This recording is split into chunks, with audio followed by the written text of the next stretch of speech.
Well, engines are fired down on grid as we get ready to go racing here this weekend for one of the first races of the weekend, we should say here, Nate.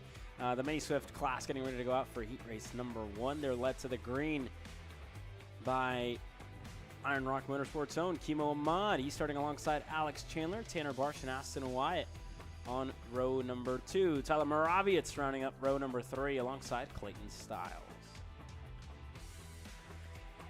Behind them, Jensen Willander, Ruben Greer, Cruz Rodriguez, Jack Howell making up your top 10. Silas Root, Marshall Steves inside that top 12. Adrian Vargas on his return, qualifying 13th.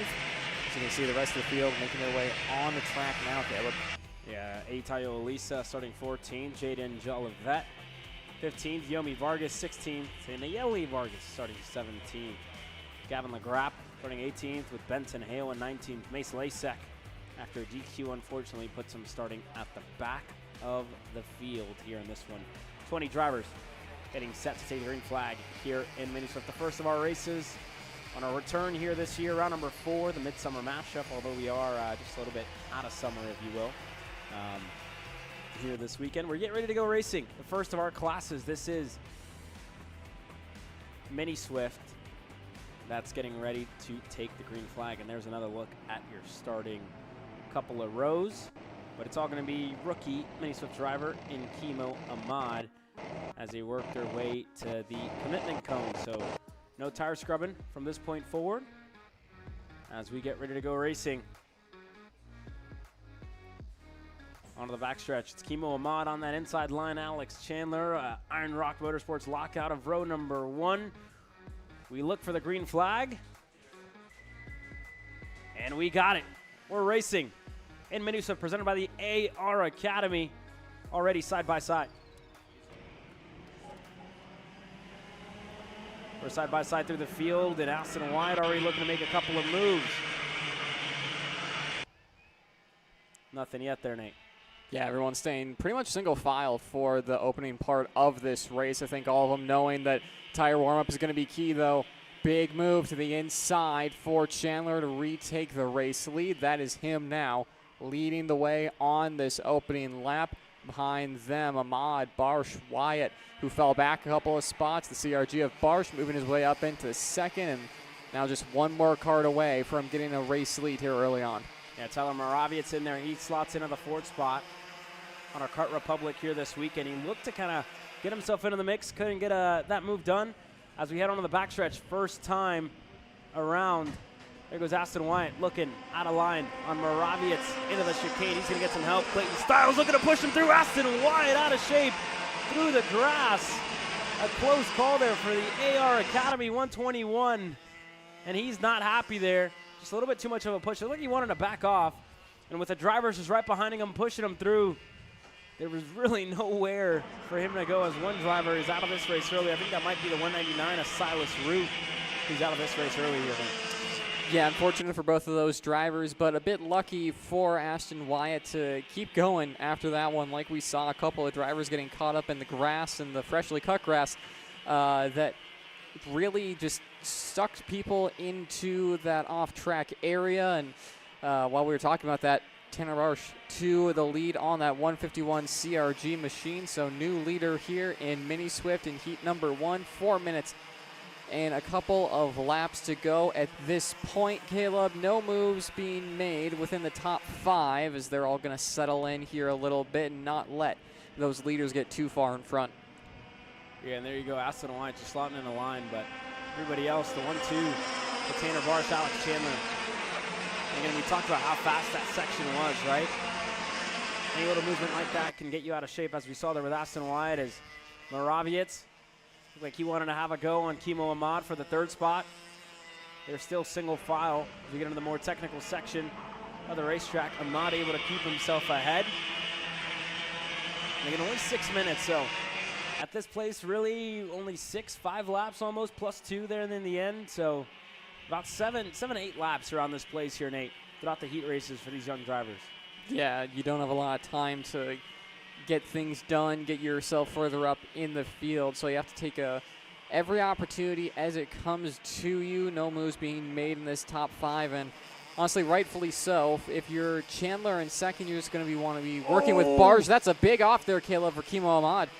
Yeah, Kimo Ahmad, it looked like turn number 11 just maybe went a little bit too wide on the exit of 10 going into 11 as well. And again, there is a curve there, 11, 12, and he just went right over it, right?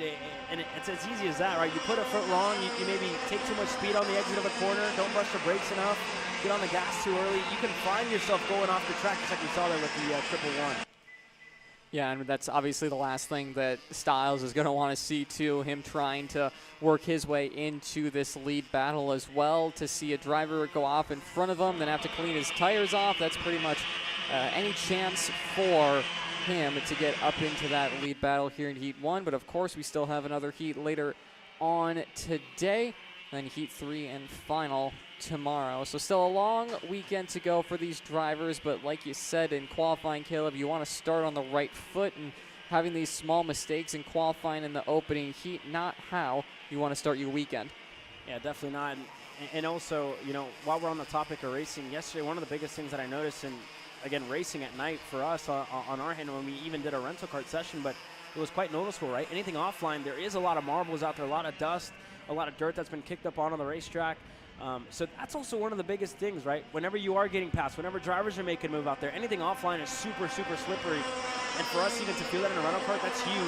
And that's going to be, you know, tenfold exaggerated for these drivers in competition karts here this weekend. Yeah, absolutely. And like you said, with the freshly cut grass, the floor pans of these karts work as a very good scoop and shovel to bring all that grass online. And we saw that in rental car racing last night. You can see on the inside of a couple of these corners that we just went by on screen that all that grass gets brought online, and that's probably about 5 or 6 corners that you have to spend getting those tires clean again. So all these drivers obviously will be trying to be inch perfect, but it's going to be a different challenge once you see some debris on track.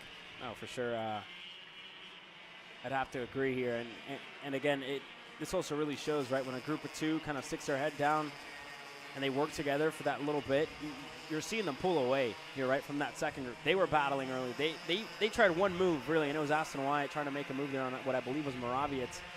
And that put him so far back now, I should say a second and a half, right? This is the other move that we're seeing. Kimo Ahmad now finally feeling he has that little bit of upper hand pace-wise on Moraviec. He goes through a side-by-side Aston Wyatt, trying to get a nose down low on the Trackside Karting Services Kart Republic of Moraviec, and again, the door was shut on him as they worked their way onto the front stretch. But Ahmad, that's the first pass that we've seen, and again, it splits up, right? We're starting to see a little bit of a trend here when, you know, you're trying to push another driver through it, and that door closes. It's very, very hard to make moves on that straightaway, especially with how fast the speeds are through there in that chicane. It's close. It's close. Very, very, very close, must be said, Nate. Yeah, absolutely. It gets tighter and tighter through there, especially through that chicane. More side-by-side action as that will go back to the way it was, the 111 of Kimo Ahmad, who had that moment earlier on in the race, just trying to hold on for third at this point and see if he can make his way up to Alex Chandler and race leader Tanner Barsh. For the time being, doesn't look like it's going to happen, but we'll have to wait and see if there's any mistakes out of Tanner Barsh or Alex Chandler. There you can see them running away at the bottom of your screen. The CRG pilot leading the way between himself and Chandler here on lap 6. Wyatt's going to try side-by-side through the final chicane. Again, it doesn't work out for him, so that's 3 times unlucky for Aston Wyatt. And you have to think, Caleb, as the weekend goes on, that's probably going to be a move he tries less and less, as that's just not been a good spot for him today. Yeah, no, definitely not. And even then, it seems like it's been kind of hard to pass in other places as well, Nate. Whenever you kind of look at the places where Wyatt's trying to make moves, they just haven't really been falling his way, if you will, as they're working their way through now. And again, the gaps there, you see it's about 2 seconds in between Kimo Ahmad and Alex Chandler. Just 1.9, you can call it 2 seconds at that. But the 151, the 196, Chandler and Barsh, both of them, again, very patient with each other, working together, pushing each other away. And to me, we're seeing a little bit of a sneak peek, if you will, of what we're going to be expecting to see later on today. I think maybe in the more draft-dependent classes, 2 or 16 year, you know, you might see maybe a little bit more passing, drivers trying passes in places where you aren't seeing it here. But again, it couldn't be a lot. We're playing armchair quarterback almost, right? We're not out there on the racetrack. We don't know the conditions as they're now making moves. Aston Wyatt, Clayton Styles finally able to get through on Moravietz and chase down Kimo Ahmad as they work their way onto the front stretch. White flag in the air this time by Tanner Barsh, still your leader for MSO Racing. Alex Chandler in second. Wait for the two of them to go through as we're battling now. Tanner Barsh to the bottom of the racetrack. Chandler looking to set up an over-under. Going to have the inside over the curb. And they're still side by side. Tanner Barsh holds on the lead for now. Yeah, Barsh doing his best to hold on to that lead. Chandler, though, seems to find a little bit of pace at the end of this race. They'll be going on to the back straight in just a few corners here. Over-under there from Chandler. Retakes the race lead, and that puts Tanner Barsh on the back foot as they have about half the track to go at this point. Caleb Tanner Barsh is going to have a long run down the back straightaway to try and get that position back, but we'll have to see what Chandler does to try and hold off that position. Yeah, and there you go. Chandler went low into turn number 14. Now Tanner Barsh going to try and get himself alongside. Chandler to the bottom of the racetrack. And again, keep an eye on Kimo Ahmad and company. They're not too far back. Chandler to the middle. Still looking to hold off Tanner Barsh. He's going to defend for one more corner. Can Barsh set up an over-under on the front stretch? They're going to be side by side across the finish. And it's going to be Alex Chandler taking it away here over Tanner Barsh. Chandler, your first heat race winner of the day in the AR Racing Academy Mini Swift class. Kimo Ahmad rounds up your top three with Aston Wyatt, Clayton Styles, Jensen Willender, Marshall Steves, Mace Lasek making a recovery up to 8th after starting last in this one. That's a good drive up the field for Mace. Cruz Rodriguez, Ruben Greer, your top 10. The black and checkers in the air. And again, there is going to be one driver or more under review at the end of that one. But as it stands, Alex Chandler, the first heat race winner on the day.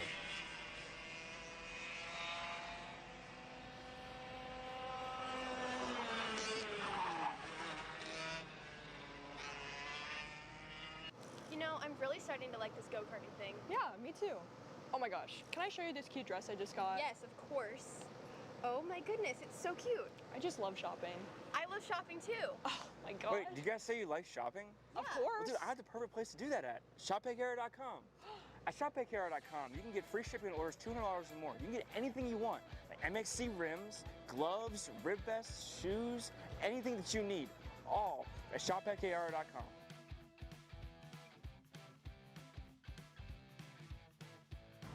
Who is he talking to? No idea. But we're gonna have to check it out. Sounds like a great deal. Sure does.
Let's go race.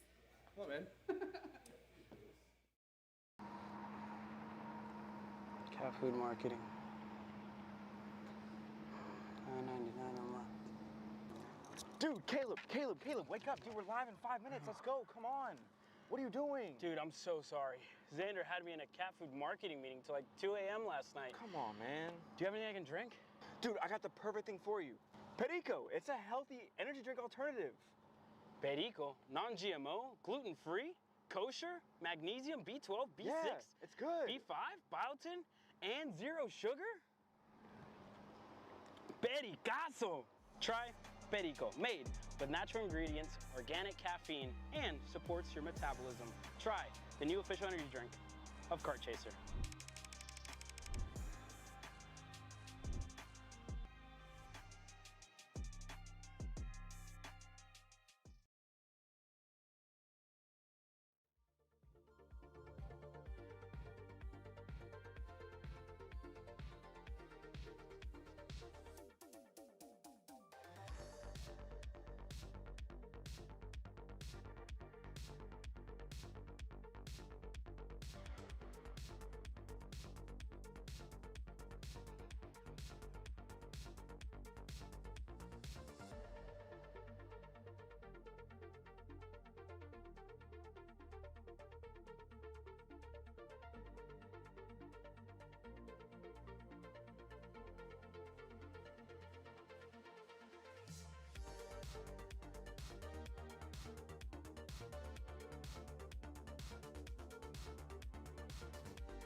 Well, let's go racing once again. Your Microsoft class presented by Gallery Furniture is on track now. Brody Stoffel gets set to take us to the green flag. Here starting alongside Bodie Byer, Shep Sullivan, Tyler Blackwood on row number 2, 246 of Aiden. And again, still need to find pronunciation on that last name here later on tonight. Got some work to do tonight, Nate, for the driver on row number 3. Starting alongside the 202, a Dusty Strayer, White, Brody Brown, and a more running up your top 10. Rodolfo Garza, I believe, another one of those with Hayden Sampson, Beckley Anderson, Sebastian Kim, Max Santana, Caden Tudor, and Christopher Arms, your 15 drivers that are set to take the green flag here today. But Brody Stoffel, Bodie Byer, get ready to take us racing. Yeah, looking for the green flag as they head into the tram lanes way too quick from the TSRS officials. We'll see if they get it on the first time of asking. Looking for the flagman. We'll go green here in Micro Swift, side by side between the two CRG teammates. Stoffel gets a little sideways. Sullivan will move his way up into the second spot. Fairly clean start for these Micro Swift drivers as they make their way out of turns 3 and 4. A couple of side-by-side action there, Caleb, in the mid-pack, and that's only going to allow top 3 to check out. Yeah, White was one of the drivers that went a little bit too wide there for his liking. For sure, he's able to slide in. He's on that Croc promotion just right behind Brody Brown. Up front, Stoffel able to get to lead. Sullivan, the driver, in second with Byer there. They were side-by-side for the first couple of corners, then they finally, Stoffel got the breathing room that he wanted from the start. There we have a look at Dusty Strayer. Looks like he's right behind what looks to be Tyler Blackwood there. Looks like on the 228.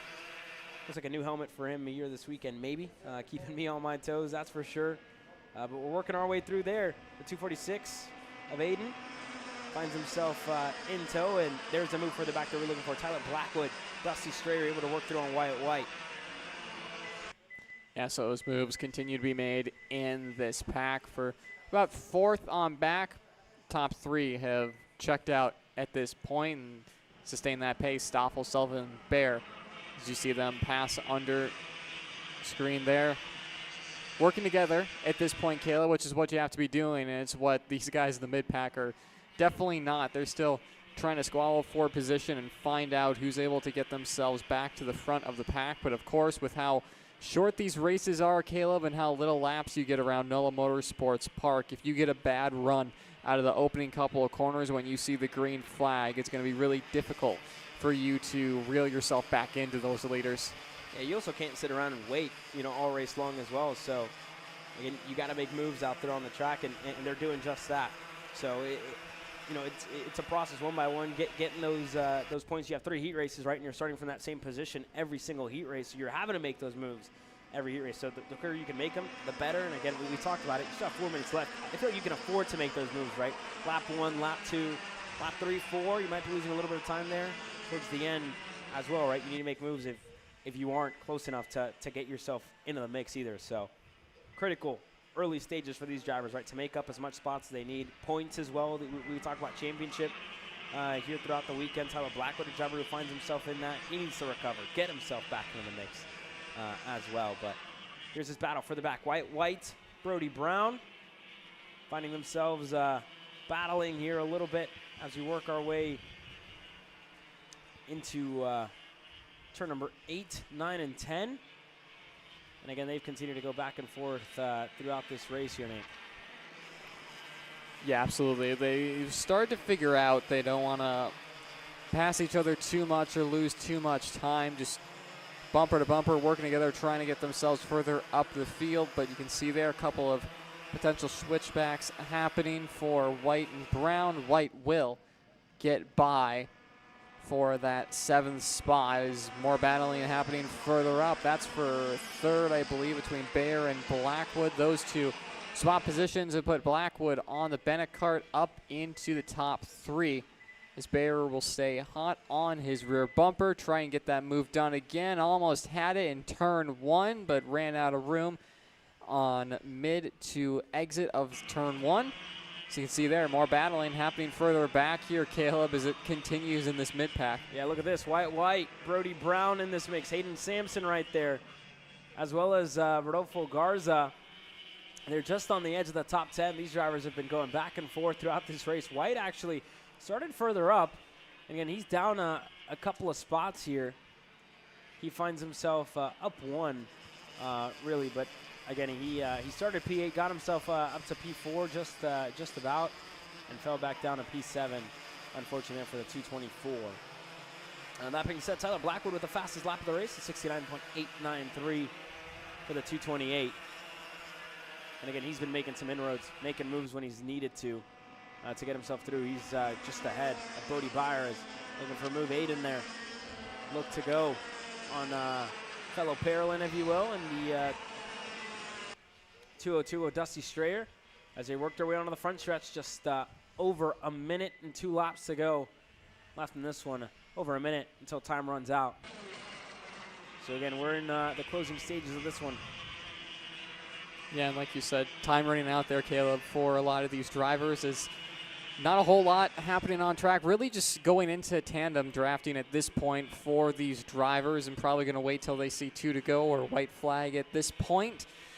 Everyone being fairly well behaved, and honestly, if they could have done that in the start, we probably could have seen more than just Stoffel and Sullivan run away with it, as Blackwood 2.2 seconds back. Have to see what that gap is next time across the stripe, if him and Bayer can have closed that gap. But for the time being, Stoffel and Sullivan still running away, with Stoffel having an 0.8 of a second gap to P2. And I'd really be lying to you if I said I wasn't surprised about how difficult it has been throughout some of these corners to pass. This straightaway has given us, I think, some of the best opportunities, but even then, everywhere else has shown to be quite difficult, right? We saw some moves in turn 16. Here and there, we're seeing it now, right, of Brody Brown.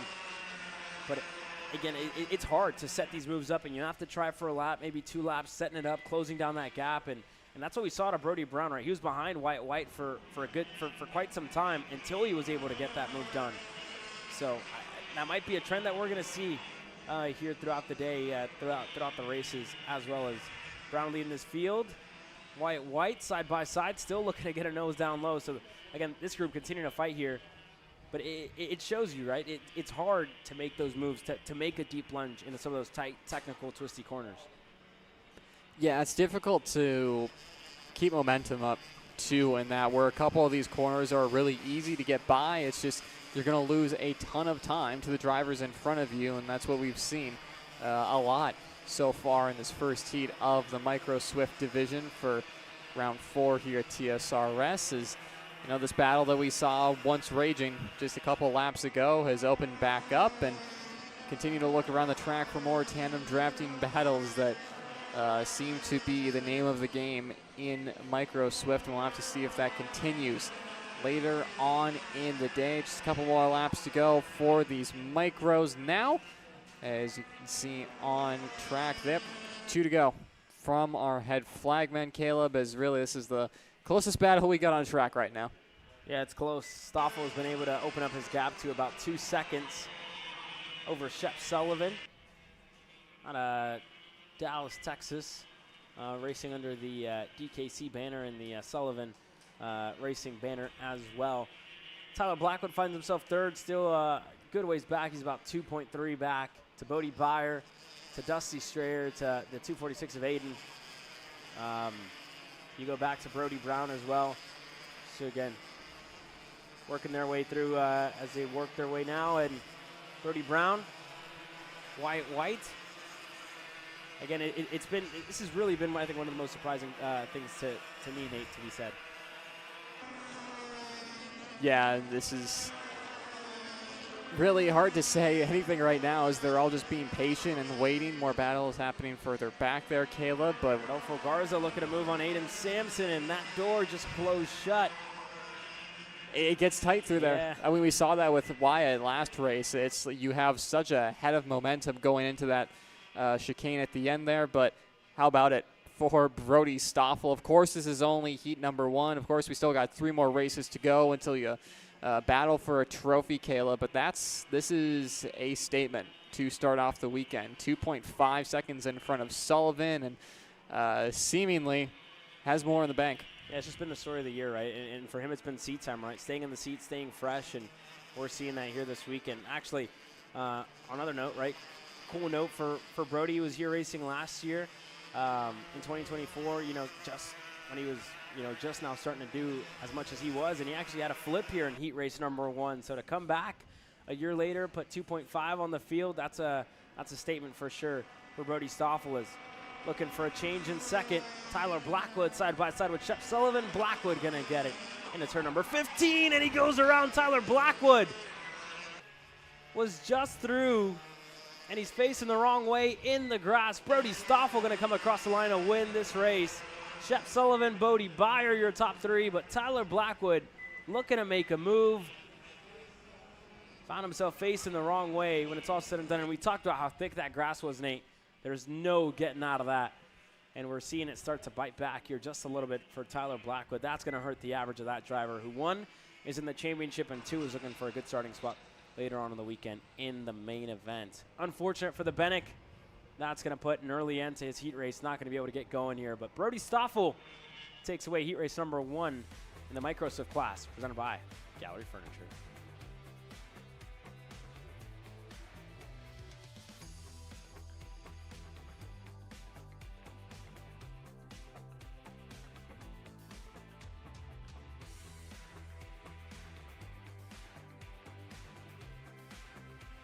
This is Henry. Henry feels sad. Henry feels sad because it's time for his next big race and his go-kart is in bits. Henry doesn't know that Acceleration Kart Racing is the United States' #1 shop for all of your karting equipment needs. Henry also doesn't know that Acceleration Kart Racing can deliver anything from tires to race suits and even wheels directly to your front door or to the racetrack itself, quickly and efficiently, with tech support available 6 days a week. Poor Henry doesn't even know that Acceleration Kart Racing offers free shipping to mainland USA on selected product if you spend $200 or more. Do yourself a favor. Go to accelerationkarting.com and make sure that you are never left stuck on the pre-grid with Henry.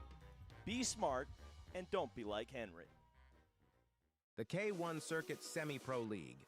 This is a competitive race series with 2 classes. Junior Series for those who are under the age of 18, and the Senior Series for those who are 18 or older. If you think you have what it takes, come out and prove your skills on League Night. Both schedules are live on the K1 Circuit website. Your Kart Chaser live feed will resume shortly.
Your Kid Karts presented by GR2 Motorsports are lined up and ready to go. Vettel Baker, Maverick Reddick on row number 1. To Grayson Hollis and Booker Anderson on row number 2. Liam Lofton and JJ DeShong on row number 3. Beckett Boudreaux and Sullivan Bowden on row number 4. Anderson Maxwell and Wyland Galliano on row 5. Sawyer Sutton, Xander Lorang, and Deacon Wargo, your 13 drivers, set to take the green flag as we go racing. Green flag in the air, and Maverick Reddick able to get to a good start here early on. Vettel Baker slots in a second as they work their way through. Turn number 3, one driver way off the racetrack. That's Anderson. Booker Anderson goes off. Started this race 4th, as now we have, I was going to say a change for the lead, but we're going side by side. Maverick Reddick, Vettel Baker, still 1-2. And again, these two not only fighting for a championship here this weekend, they fought for race wins against each other all year long. And we're seeing it again here at Nola. And again, this Nola has provided us some great Kid Kart races. I look back to last year. We had a great show there as well, and I'm expecting to get one here this weekend as well, Nate. Yeah, absolutely. Kid Kart always has some entertainment here at TSRS, and as we're seeing right now, Baker and Reddick are going to be right on top of each other all weekend, as they are right now. Baker looking for a move on Mav Reddick at the end of the straightaway. Of course, with the gear ratios on these karts, that's hard to do, to pass in a straight line like this, as gonna back out. You hear it there as well. They're on the limiter, right? That entire back straightaway. So it's going to be hard to make moves as Deacon Wargo off the racetrack, the number 5 there, as well as off. The TSRS official's going to try and get him restarted, as now Vettel Baker again looking for a move into turn number 1. Not going to get it. Still nose to tail, bumper to bumper in between your top 2. Yeah, and to go back on your point, they're on their rev limiter for pretty much most of the lap at this point. You can hear them on the rev limiter going in. And if you just listen in here, you can obviously switch into a different camera so we don't have the mic as close, but they do start to hit the rev limiter very close out of the corners. So you have to be very smooth. You have to not make too many mistakes in these Kid Kart classes to try and get a run on the driver you're fighting, and that's what makes it even more impressive between Reddick and Baker, that they are just minimal mistakes between these two and are so close, not only just this race, Caleb, but throughout 2025. And you see them popping up in the seat as well throughout some of the corners. Here's a couple of movers. How about the 24 of Wyland Galliano? Started back in what I believe was 10th in this race. He gets himself up to 4th, looking to make a move here on Hollis as they're 4th and 3rd. And our top 2, Vettel Baker, going to have another look to the bottom of the racetrack here on Maverick Reddick. And we've seen how hard it is to pass here. Vettel just looking for a little bit more. He's going to get side by side alongside with Maverick. They're going to go side by side of the chicane. Reddick able to hold on to the outside. Baker on the inside. A little bit of wheel banging in between the two. Contact. Maverick Reddick into the wall. Vettel Baker out of this race as well. Your top 2 out. Hollis, your new leader, with Galliano to 2nd. And your 2 leaders for the first time this year come together as they work their way down 9th and 10th. The TSRS officials going to look to get those drivers back onto the racetrack. But Hollis in the 97, your new leader, in Galliano, after qualifying 10th in this race, puts himself within a shot for a heat race victory here, Nate. Yeah, Galliano seems to be the driver to be looking at right now. Obviously stealing it from the CRGs in Speed Sports, looking to do so again this time, as more battling for the lead, and through goes 24 machine. Still side-by-side crossover action here in Kid Kart, Caleb. Front 2 taking each other out on that final corner, and these two now picking up right where they left off. More battling for the lead. You can see that train of CRGs for 3rd on back. Yeah, there you go. That's Bowden there. I believe one of the Reed Motorsports drivers. Sullivan, that is. JJ DeShong, Liam Lofton for the AR Academy. Xander Lorang all find themselves in this second group here, battling, and Beckett Boudreaux, actually the driver who leads them in the 95. Sullivan just 2nd in line. DeShong, Lofton. So this group, again, from 3rd back to 6th, your 4 drivers in this battle. Yeah, we'll see if there's any shuffling between these guys. Obviously, this layout has been very racy for these Kid Karts. Galliano that time putting about half a second on Hollis in second. No moves being made for the time being. Of course, right now, Caleb going to wait for these guys to probably get a little bit closer. Right now, looks like fourth and fifth are starting to be the closest ones on track, but that battle for the lead seems to be sparking back up because just as we saw them in the corner of our shot, did not look like 0.4 of a second. Oh, no. As Galliano made a little bit of a mistake, or must have, during when the time that he was off camera. Obviously still has a bit of a gap to work with right now, but probably feeling the pressure with about 50 seconds plus a couple laps to go. Yeah, it's definitely going to be close here all the way through. Wylan Galliano, again, you talked about him, and I got to take a look exactly where he started. I believe it was down in 10 of where he started this race. So he's made up a good number of spots here, and that's a great recovery, right? He needs that exact same result in Heat 2 and Heat 3 as well to get himself within a good starting spot in the main event. And if it's more performances like this out of the 24, we're going to see him start up at the front. And you see him start to put a gap there on the 97 of Hollis as you work our way back, as well as Andrew Lorang, the driver who's in the high five Motorsports machine. He's there just in frame. That's the number 11. You go back to the 99 of Maxwell. Anderson, that is, their 7th and 8th. So these Kid Karters still going around. Just an update as well. It looks like Baker and Reddick were able to get back going. So they are out there. Deacon Wargo, same for him, but they're down 11, 12, and 13. So again, that you see how much time can be lost there, right? Especially trying to get back onto the track. That's huge. Unfortunate for the two drivers that were in the lead of the race. But again, it's given a chance for more drivers, right, to get themselves into the spotlight. Wylan Galliano, Grayson Hollis, Beckett Boudreau, who we don't see often. We haven't seen this year yet for Beckett, who's joining us this weekend, to put himself third. Again, great for the first time on our platform, must be said, Nate. Yeah, absolutely. And obviously for these drivers, getting a little bit lucky, probably won't get as lucky seeing the leaders take each other out for the next few heat races. But obviously they'll take it for heat points. If you're Galliano, a driver who's going to start further back in the field than they would have wanted for the rest of the heat races, that's obviously going to be a big result. Is this heat number 1 for the final points going into Sunday's main event?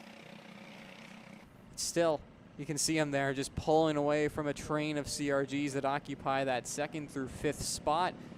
Not a whole lot of battling happening as we let them cycle through this back straightaway. There you can see the rest of the field. And everyone pretty spaced out at this point, as you can see there.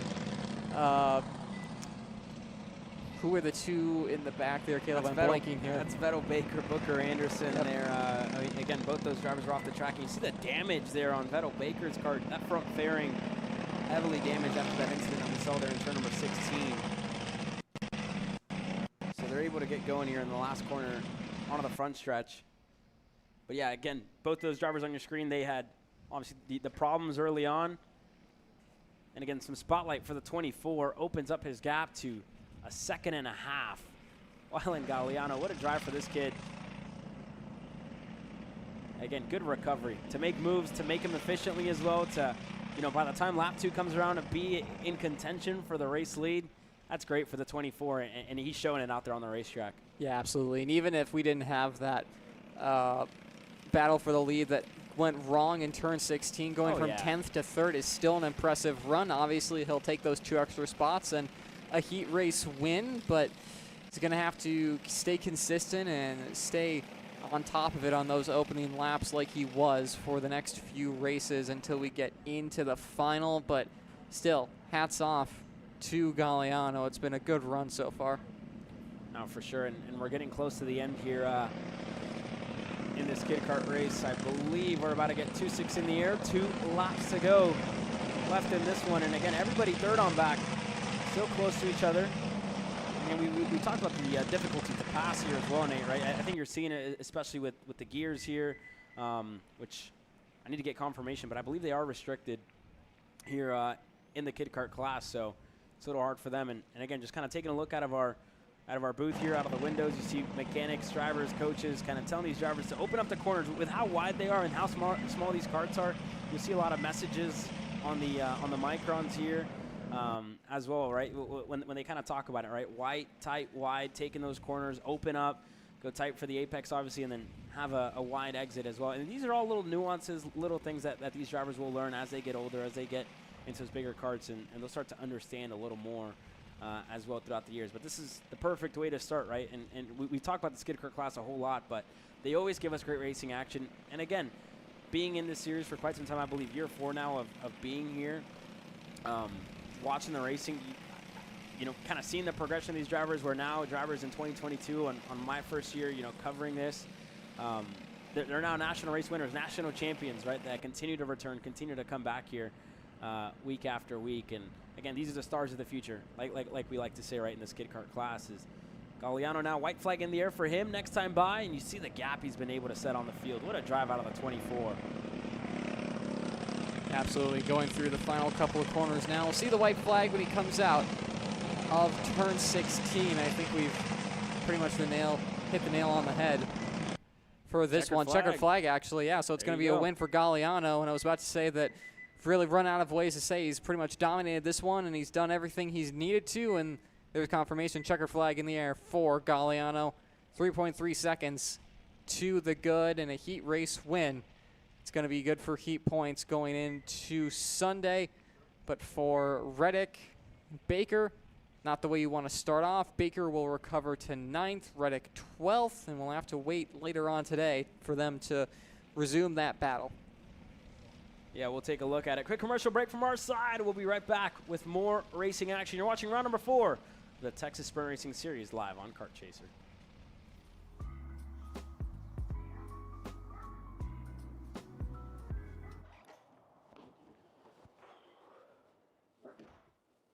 Hey, what's up, Caleb?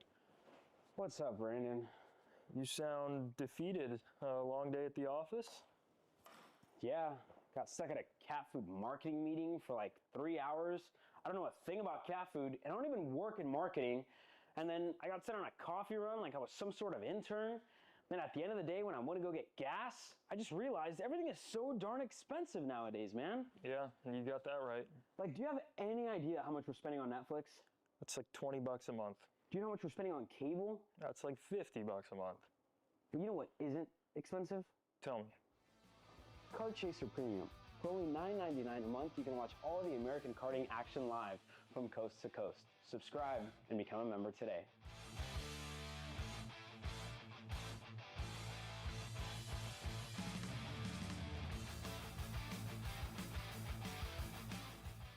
Are you ready to get behind the wheel? From Formula One to NASCAR and IndyCar, all the pros start here.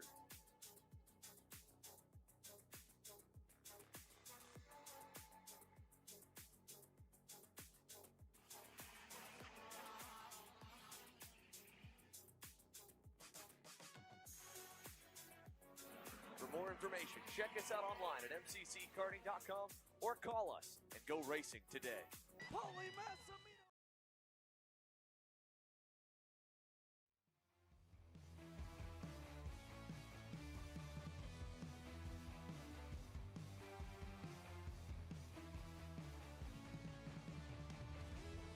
KA Junior presented by P1 Engines, getting set to take the green flag here.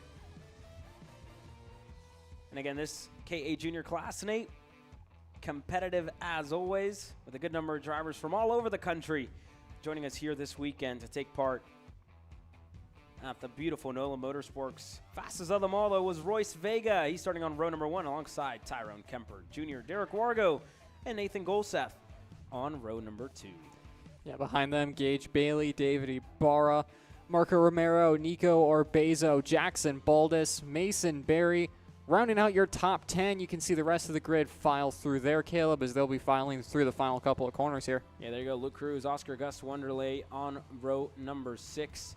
Find your favorite driver. 20 drivers joining us here this weekend in KA Junior as we get set to take the green flag. It's Royce Vega on the RPG Cosmic here on the inside with Tyrone Kemper Jr.'s SCR Red Speed livery on the outside. Golseth, Wargo getting set to take the green flag. We got it. We're racing in K8 Junior, and it's a good start for Royce Vega up front.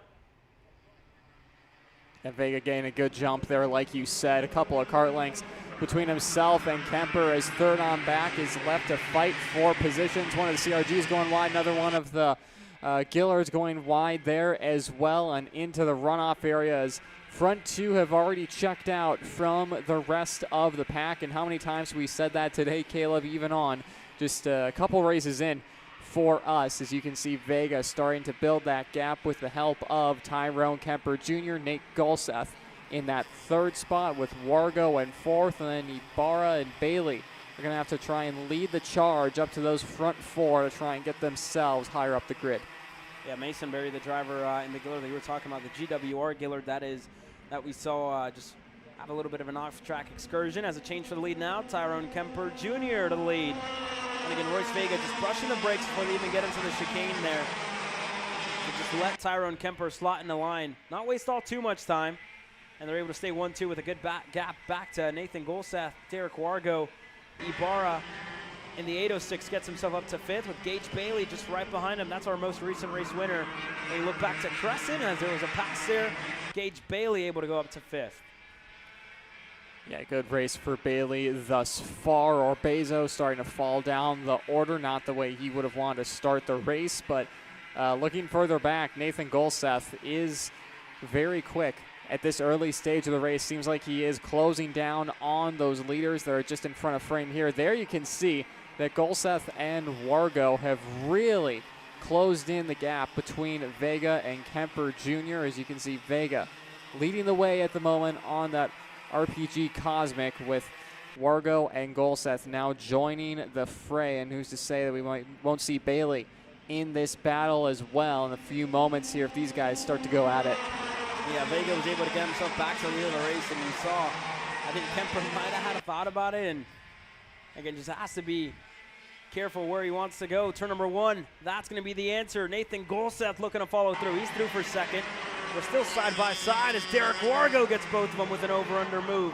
Golseth still nose down low in a turn number three. He's clear up to second for Golseth, but here comes the rest of the cavalry. Gage Bailey, David Ibarra right there gets himself through. And again, they got to be careful not to let Tyrone Kemper Jr., a driver who has so many laps around this place and is really a home track, as Wargo up the inside of Golseth there. That's only going to make it harder for them to catch up to the back end of that number one plate SCR machine, as Kemper Jr. just allowed a little bit more time out in front. If these 6 drivers can get themselves up to the lead battle, we'll have to wait and see here, Caleb, with 2 minutes 50 seconds plus 2 laps remaining at this stage. Onto the back straight they go. More jostling for position further behind. Gage Bailey having a go on David Ibarra through into turn number 15 there, able to get himself clear. And again, we saw as well, right, Nate, one pass, how stacked up that field's gotten.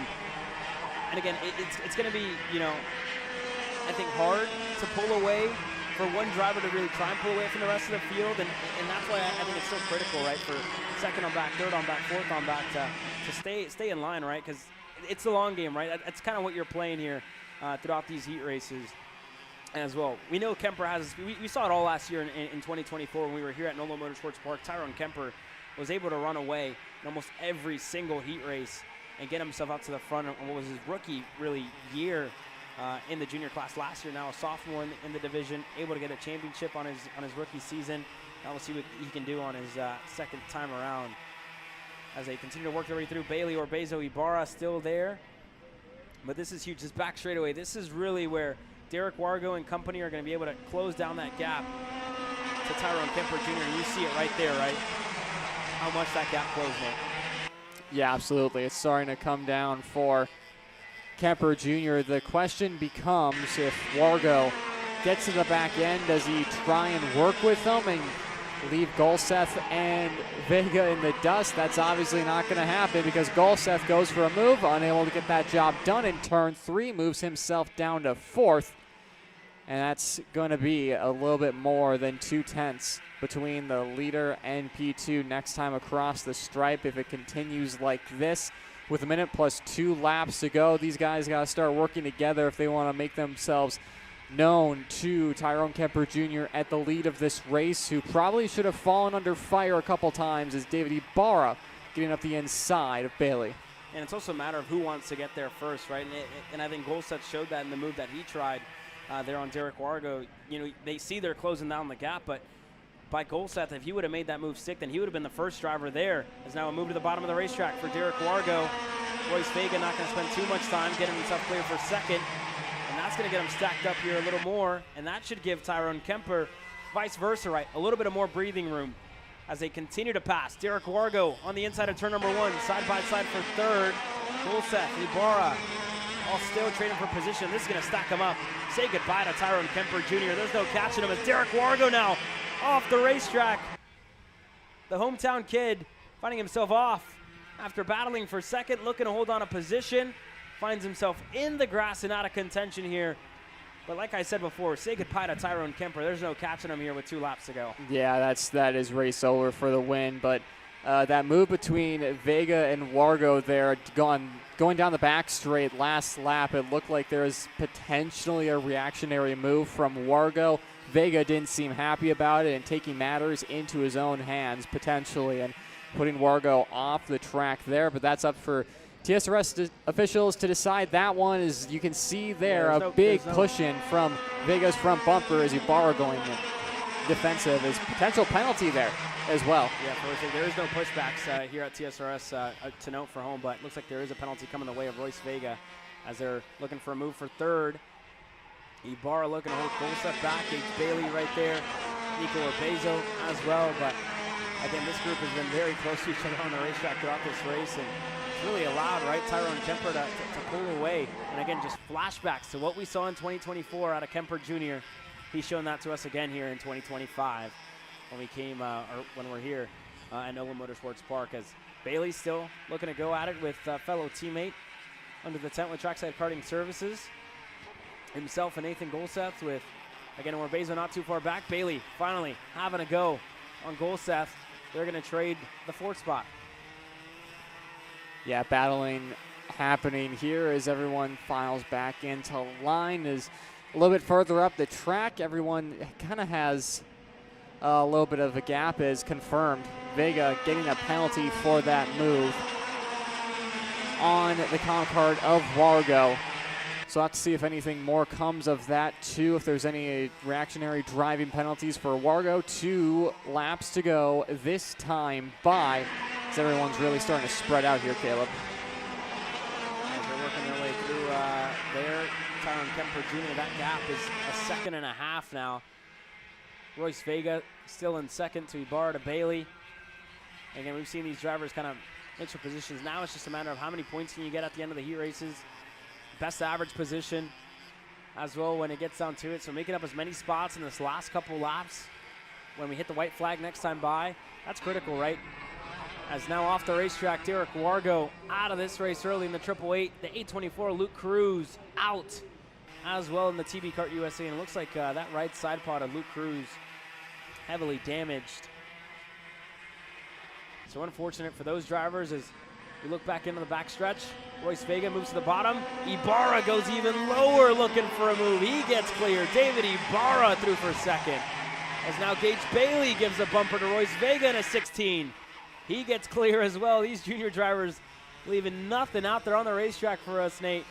As they work their way through, Bailey now able to get ahead of Nico Orbezo, who was able to work his way through on Royce Vega as well. But elbows out racing, it must be said, right? Gloves are off for sure in heat race number 1. Yeah, for all those elbows out racing, you wouldn't be mistaken to think this is a final. This is only the first of 4 races for these guys on the weekend. So kicking it off early are these K100 juniors. As you see Ibarra and Golseth now battling each other on track. This is for P2 as Tyrone Kemper Jr., although he hasn't really had race-winning pace, as Barry defending from Orbezo, but Kemper Jr. really hasn't had the gap or the pace to run away, but with all the drivers behind him battling, has allowed him to accumulate 2.2 seconds to the good and only growing for the SCR driver. I'll actually say this. Tyron Kemper Jr. has been the fastest driver on the racetrack with a 105.2 every time he's gone around. So that pace is definitely there for the number 1 plate, and I think he just showed it. The 8:34 wins heat race number 1 in KA Junior. Ibarra to Golset to Bailey or Bezo, your top 5. Royce Vega with a penalty looming. Finishing 6th to Mason Berry, Davis, Henry, Marco Romero, Jackson Baldus, your top 10.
Well, it's time for one of the biggest classes here this weekend, the second biggest, with 30 drivers total from all around the U.S.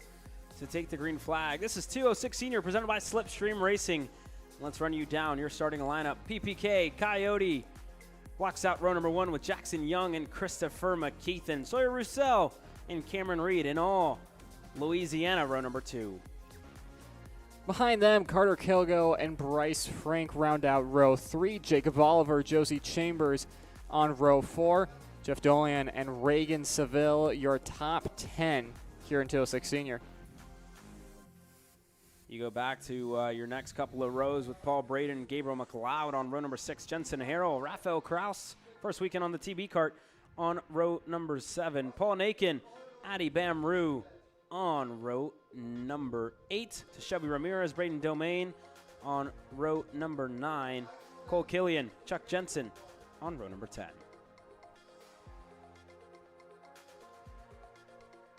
And you go back to your last couple of starters here as well with Vinny Carollo, local here to New Orleans, starting alongside Nick Miller, the Maverick, Brett Bloom, and Jason Camo on row number 12. You go back to Stephen Hester, Brazier, Arana, Zing not here with us this weekend, Samuel Young starting 29th, and Noah Jordan starting 30th in the field. But we get ready to go racing. It's Christopher McKeithen, Jackson Young on row number 1.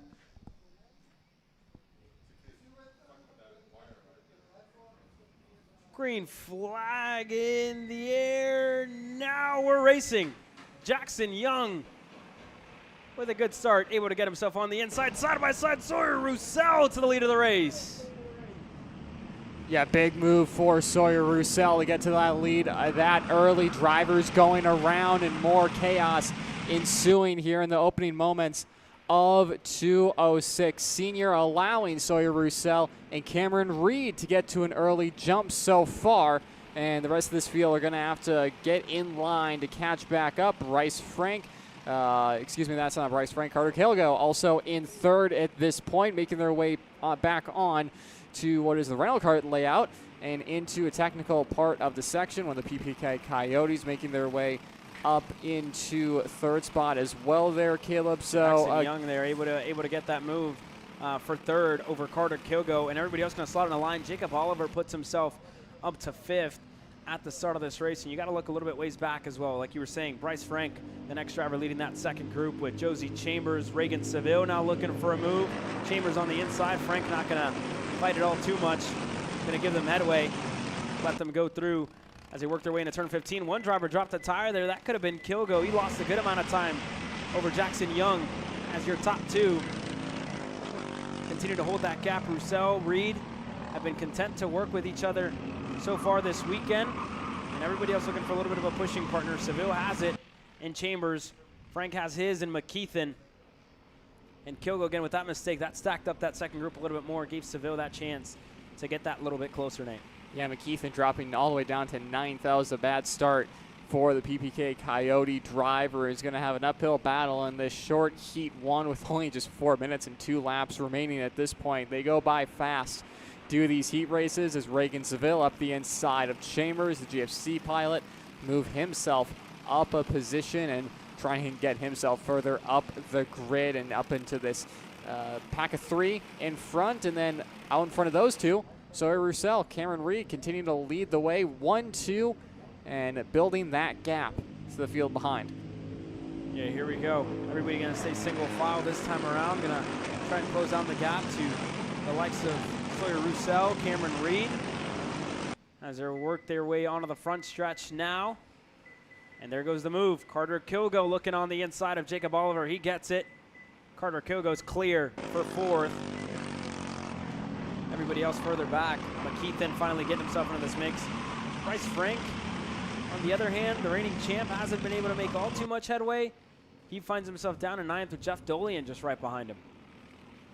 Yeah, and everyone after that chaotic start starting to fall in line with one another and try and move forward instead of battling themselves for third on back is. Yeah, McKeithen there just got tripped up as Seville went on his teammate of Jacob Oliver. McKeithen looked to follow through and again just had to get on the brakes, had to check up a little bit. And again, that put him a little bit out of shape, able to get going, but again, you see that little bit of time that he was able to lose there, Nate. Yeah, absolutely, and especially with a technical layout like this and it breaks 206, you're not going to be wanting to make those mistakes and keep it as perfect as possible. As starting to look at the gap between Reed and Young at this point for second and third. 8/10 is Young behind the leader as they come across the time and scoring stripe.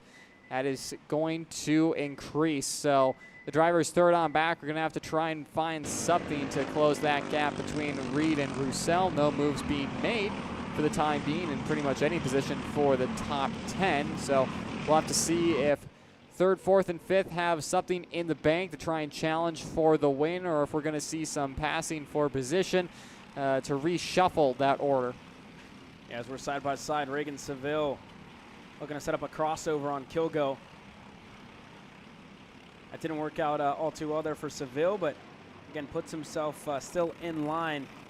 And again, these 206s carry so much speed, especially on that backstretch into turn number 15, 16. That it pretty much looks flat out there, Nate, with how they're driving through there. It might be a brush of the brakes, might be a little lift for them, but it's fast. And we look at the gearing here as well, from what I've heard, down to the threes, which I mean, you've raced 206 as well. You have some 206 experience under your belt. That's a very, very low gear, if you will. And again, a lower gear, that's a higher top speed, and I think we're seeing that. I'd be curious, when we do our rounds later tonight, to hear the exact mile per hours that these 206s are doing, on that backstretch. Yeah, absolutely. And this track is going to rubber up, so you're able to carry a bit more corner speed through there as well. They're nice and wide corners. There's not really a lot of hairpins or slow speed, so once you get up to speed in these 206s, you're able to hold it pretty quick throughout the entirety of this track, but that just makes it so when you go for a pass or if you go offline a little bit, make a mistake, that really amplifies it with predictively how low these drivers are running for the time being, as clock is most likely going to hit 0 by the time we get to the line, as Christopher McKeithen making his way past Carter Kilgo there for 4th at this point, but don't see the top 2 really getting into this battle here, Caleb, as they are starting to close in, but like we've seen all race, that's kind of the buffer has been around that 1/8 of a second gap. Yeah, that's a good gap. Moves further back. Jeff Dolian finally able to find enough of a push there to get past Bryce Frank into turn number 15. The top 2, Reed, Roussel, working flawlessly together. And again, we do have 2 laps to go left in this race. For the likes of Sawyer Roussel, Cameron Reed, and then again further back, McKeithen has been able to just chip away at it, right? Get himself up to 3rd. Himself, Jackson Young, they have good speed. When you look at the lap times here, McKeithen has consistently been the fastest driver on the racetrack. A 1:11.9 so far compared to the 1:12s that Cameron Reed and Sawyer Rousseau have been able to set. So there's obviously good pace at hand for McKeithen, but it hasn't helped that he's had to make moves every single lap to get there, right? So that's a little bit of a difference that we're seeing, right? Having to make moves isn't going to help you all too much when the top 2 are just lockstep, pushing each other, you know, lap after lap. But it must be said, right? McKeithen looks visibly closer as we work onto the backstretch here, Nate. Yeah, McKeithen's going to reel these front 2 in without any help from other drivers in this field. We see them closing in on the leaders of Roussel and Reed. We'll see if McKeithen can do anything out of the final corner. Roussel and Reed are most likely going to see that PPK Coyote looming behind them. White flag in the air this time by a gap that was 0.8 of a second last time by. Put Christopher McKeithen in that 3rd spot. It comes down to 4.5 tenths. So it's not over yet. It's not a 2-kart battle for the lead. It might be 3 or maybe 4 at this point here, Caleb, but still Roussel and Reed the favorites to take this heat victory. Yeah, mind you, we are on the last lap. McKeithen now within a kart length of Cameron Reed. He's looking for a move now inside for 2nd. Christopher McKeithen through side-by-side. Carter Kilgo looking for 3rd now on Cameron Reed. And you got to think, was Cameron just that little bit too nice to Sawyer in the first couple of corners of this last lap? She's down to 4th, but Roussel now going to start to defend, going to hold everybody up here. He hasn't taken a look over the shoulder yet. He probably doesn't know that McKeithen's a driver right behind him. He's going to know here shortly. McKeithen going to get alongside Roussel, looking to crowd him to the bottom of the racetrack. He's going to get help. Going to get the push from Kilgo. Roussel gets freight trained 4, almost 5 spots lost. 6 for Sawyer Roussel in the matter of a straightaway. McKeithen to the lead. McKeithen to the heat race number 1 race victory. What a drive out of Christopher McKeithen. Carter Kilgo in 2nd to Cameron Reed. And in the matter of 1 straightaway there, Nate, from 1st to 7th, as easy as that in this 206 class. Yeah, in the matter of a straightaway, and then 3 corners really from a driver that was dominating that heat race. Not even a top 5 finish for Sawyer Roussel, 6 tenths back. It's a close field at the line. Christopher McKeithen did exactly what he needed to do. Was on the front of this field after qualifying, had that bit of a hiccup at the start of this race and came back and took the heat victory over these 206 seniors. There you can see results. You can pick up your favorite driver from there, but how about it from our 206 seniors? Yeah, and I think that really shows you, right, you do not want to be leading going into that last lap. We saw it easy was to lose 1 spot, and it was that easy to lose 5 in the process. That being said, Christopher McKeithen, what a drive. He was the fastest driver overall there. I believe Carter Kilgo was actually able to set in a good lap time there the last time around, so Kilgo found himself within some good pace there to close things off. Quick commercial break from our side. 206 Cadet coming up next. Kyle, what are you doing? It's got my new Greyhound seat. You don't even have a cart. Doesn't matter. I have a Greyhound. Who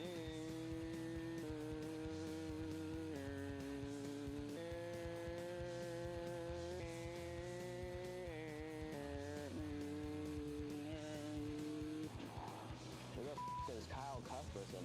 Doesn't even have a go-kart. Doesn't matter.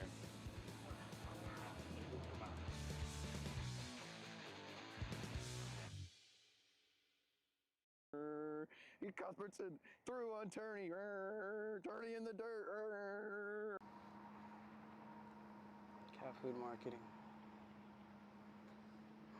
$9.99 a month. Dude, Caleb, wake up. Dude, we're live in 5 minutes. Let's go. Come on.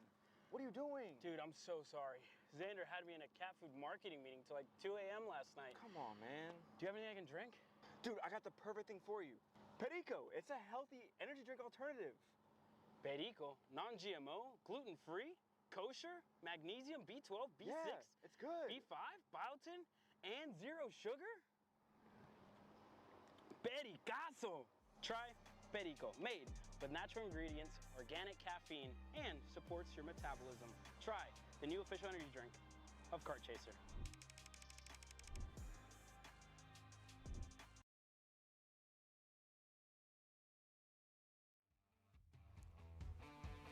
Your 206 cadet getting ready to take the green flag. Drew Blem, Brody Stoffel on row number 1 with Ruben Greer and Aston Wyatt on row number 2.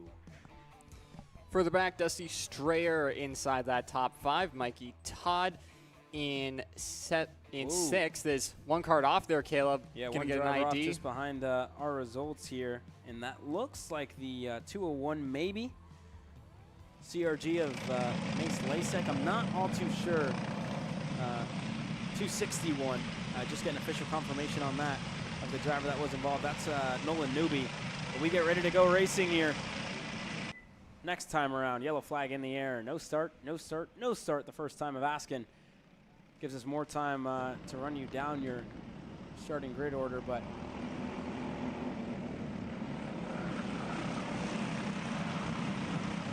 that being said, they're going to get Nolan to a safe spot on the racetrack.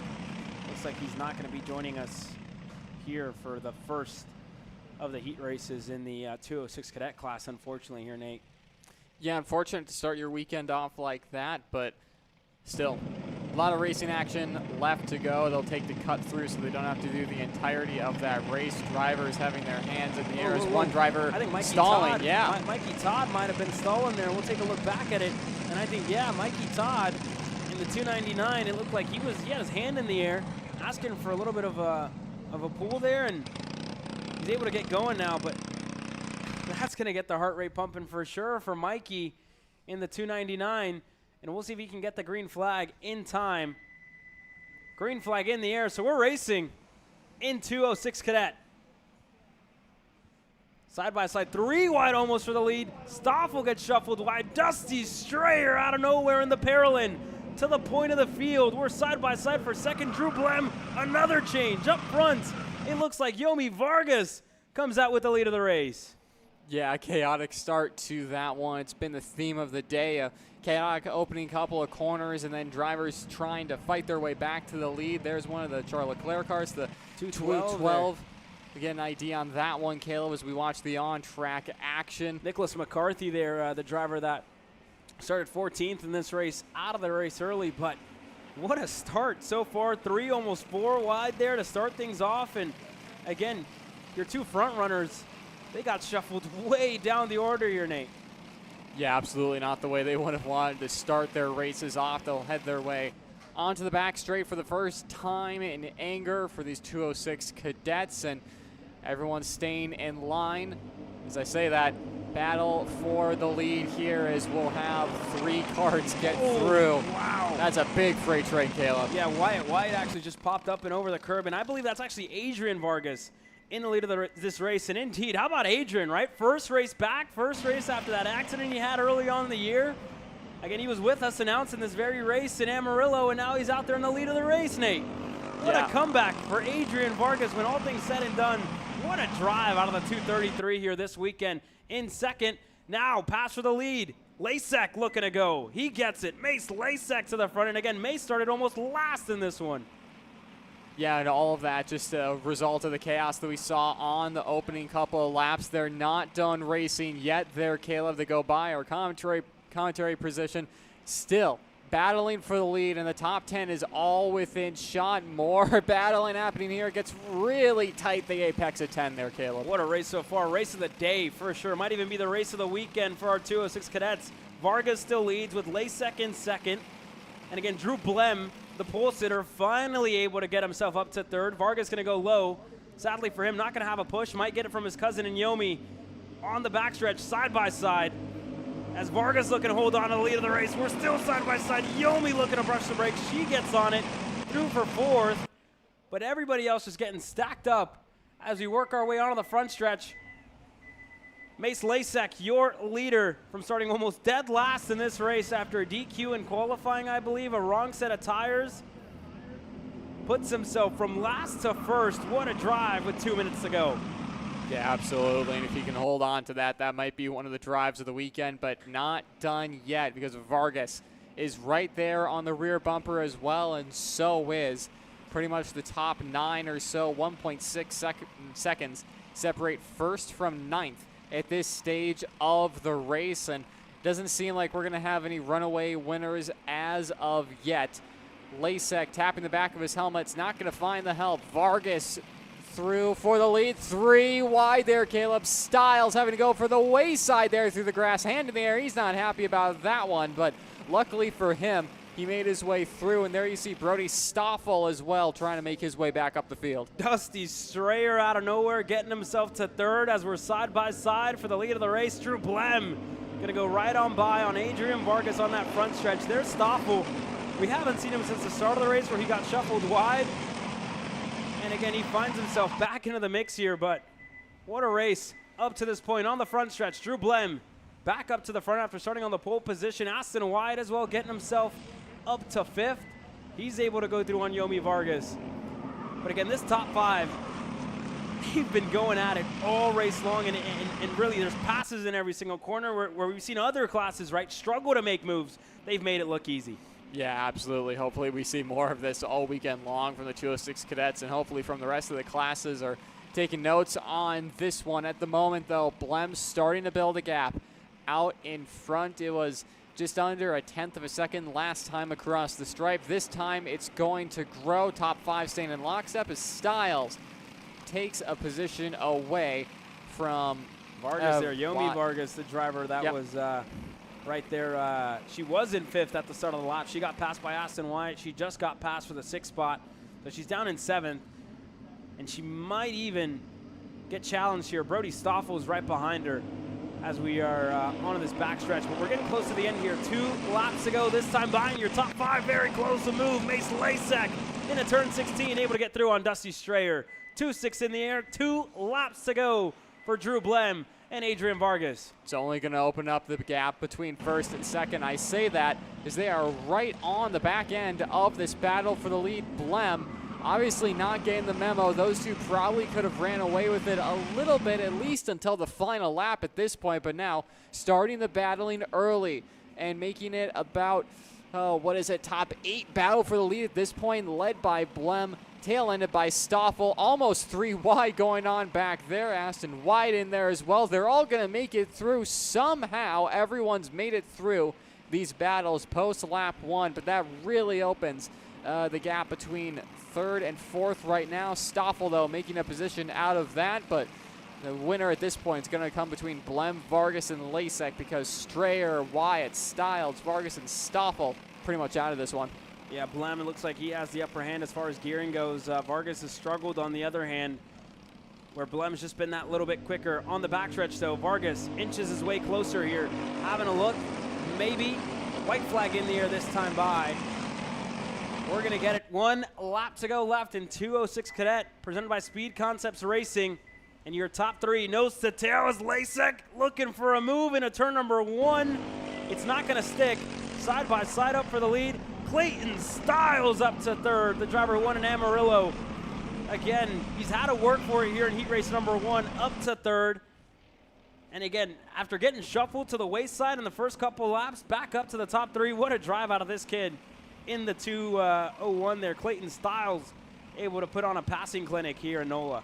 Yeah, like you said, Styles found himself off track, and the corners we're coming up to now, actually, so he might be able to get this win done. That would be a 0-to-hero performance for him up into 2nd and just 1 kart to go with Blem in front. We'll see if Adrian Vargas works with them to try and get themselves further up the pack. Remember what you saw in 206 Senior from 1st to 7th for Roussel. Will anything happen to Blem, and does the train behind have the momentum as the blocking starts? There goes Styles looking on the inside, turn 15. Clayton Styles, the lead of the race. Here comes Lasek, Wyatt, Vargas side by side looking for third.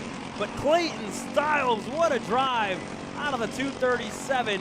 Your winner here in heat race number 1. Across the line, Mace Lasek in second. Adrian Vargas. Again, what a drive out of that kid in the 233 to put himself in third. You go to Drew Blem, Aston Wyatt, your top 5. Yomi Vargas, Brody Stoffel in 7th. Ruben Greer, Dusty Strayer, and Caleb Roberts, your top 10. What a race from start to finish out of your 206 cadets.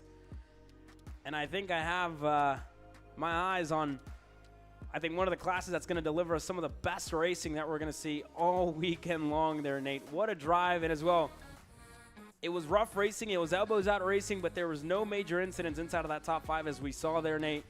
More of that this weekend. Yes, please. Yeah, absolutely. Obviously, a little of that aided by the chaos on lap 1 and a couple drivers getting shuffled out of order, but I think we'll be seeing a lot more racing like that throughout the weekend here, Caleb, as K100 Masters are on track next. One of the drivers we'll see on that grid is Kyle Uczynski. Caleb and I had the chance to catch up with them today. We don't see you race too often. You're obviously track owner over at Amarillo Kart Complex. Talk about, the team. First of all, it seems like it's grown a little bit this year. Yes, sir. This time I didn't even bring my team trailer, nothing else. I turned it all over to Slipstream Racing and David Roddy. I'm actually with them. John Burke is with them. Luke Cruz with them. We're all with him this weekend, just trying to grow his regional program, helping him solidify that going into next year, so he'll have a good program, very competitive. And talk about the track for you as well, right? You guys did a lot of development last year. The series returned this year, and I'm sure it's a staple of TSRS now. How's everything been over in Amarillo Kart Complex? We've already been there this year. It's going great. It's fantastic. We have huge things planned and a big announcement to make on it within the next, hopefully, Lord willing, within the next month. But it's looking good. 2026 looking good. Good. And talk about you this weekend a little bit, right? You're back in the seat after quite some time, your first time racing this year. What kind of brings you, to race this weekend? Well, since my big wreck that I had 2 years ago at Supernats, and I had shoulder replacement last November, I haven't really been able to race. So it's been 2 years. I tried to race twice, but I just couldn't do it because of my shoulder. Then I had shoulder replacement, but it's taken a while to recuperate. And now I signed up for Supernats, so I'm going to go hit that. So I got to get in shape because I'm 54 years old, so I got to really put in some laps now, and it's not easy. Yeah. Have you ever driven on a track like Nola before? No. Fast and extremely bumpy? No. Not this. It's like running on a bad Vegas track. But but fun. I like it. I actually enjoy it. It's fun, fast, and because it's technical and fast, it makes it real fun. Awesome. Thank you, Colin. Best of luck this weekend. Thank you so much. Perfect. Yeah.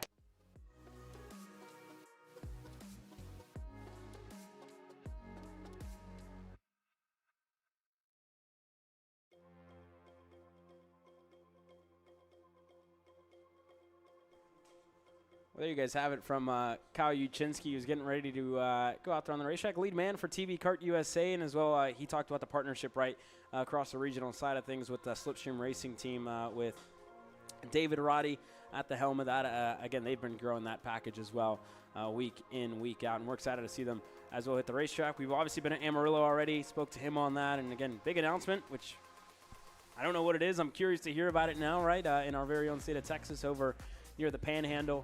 And again, that'll be exciting to look out for in 2026. But yeah, you talked to Kyle, right? Just like him, a lot of more drivers that we'll hear from throughout the weekend. Morgan LeBaron, the mustache man, who again, it's almost like a scruffy beard now. That thing going on, I guess.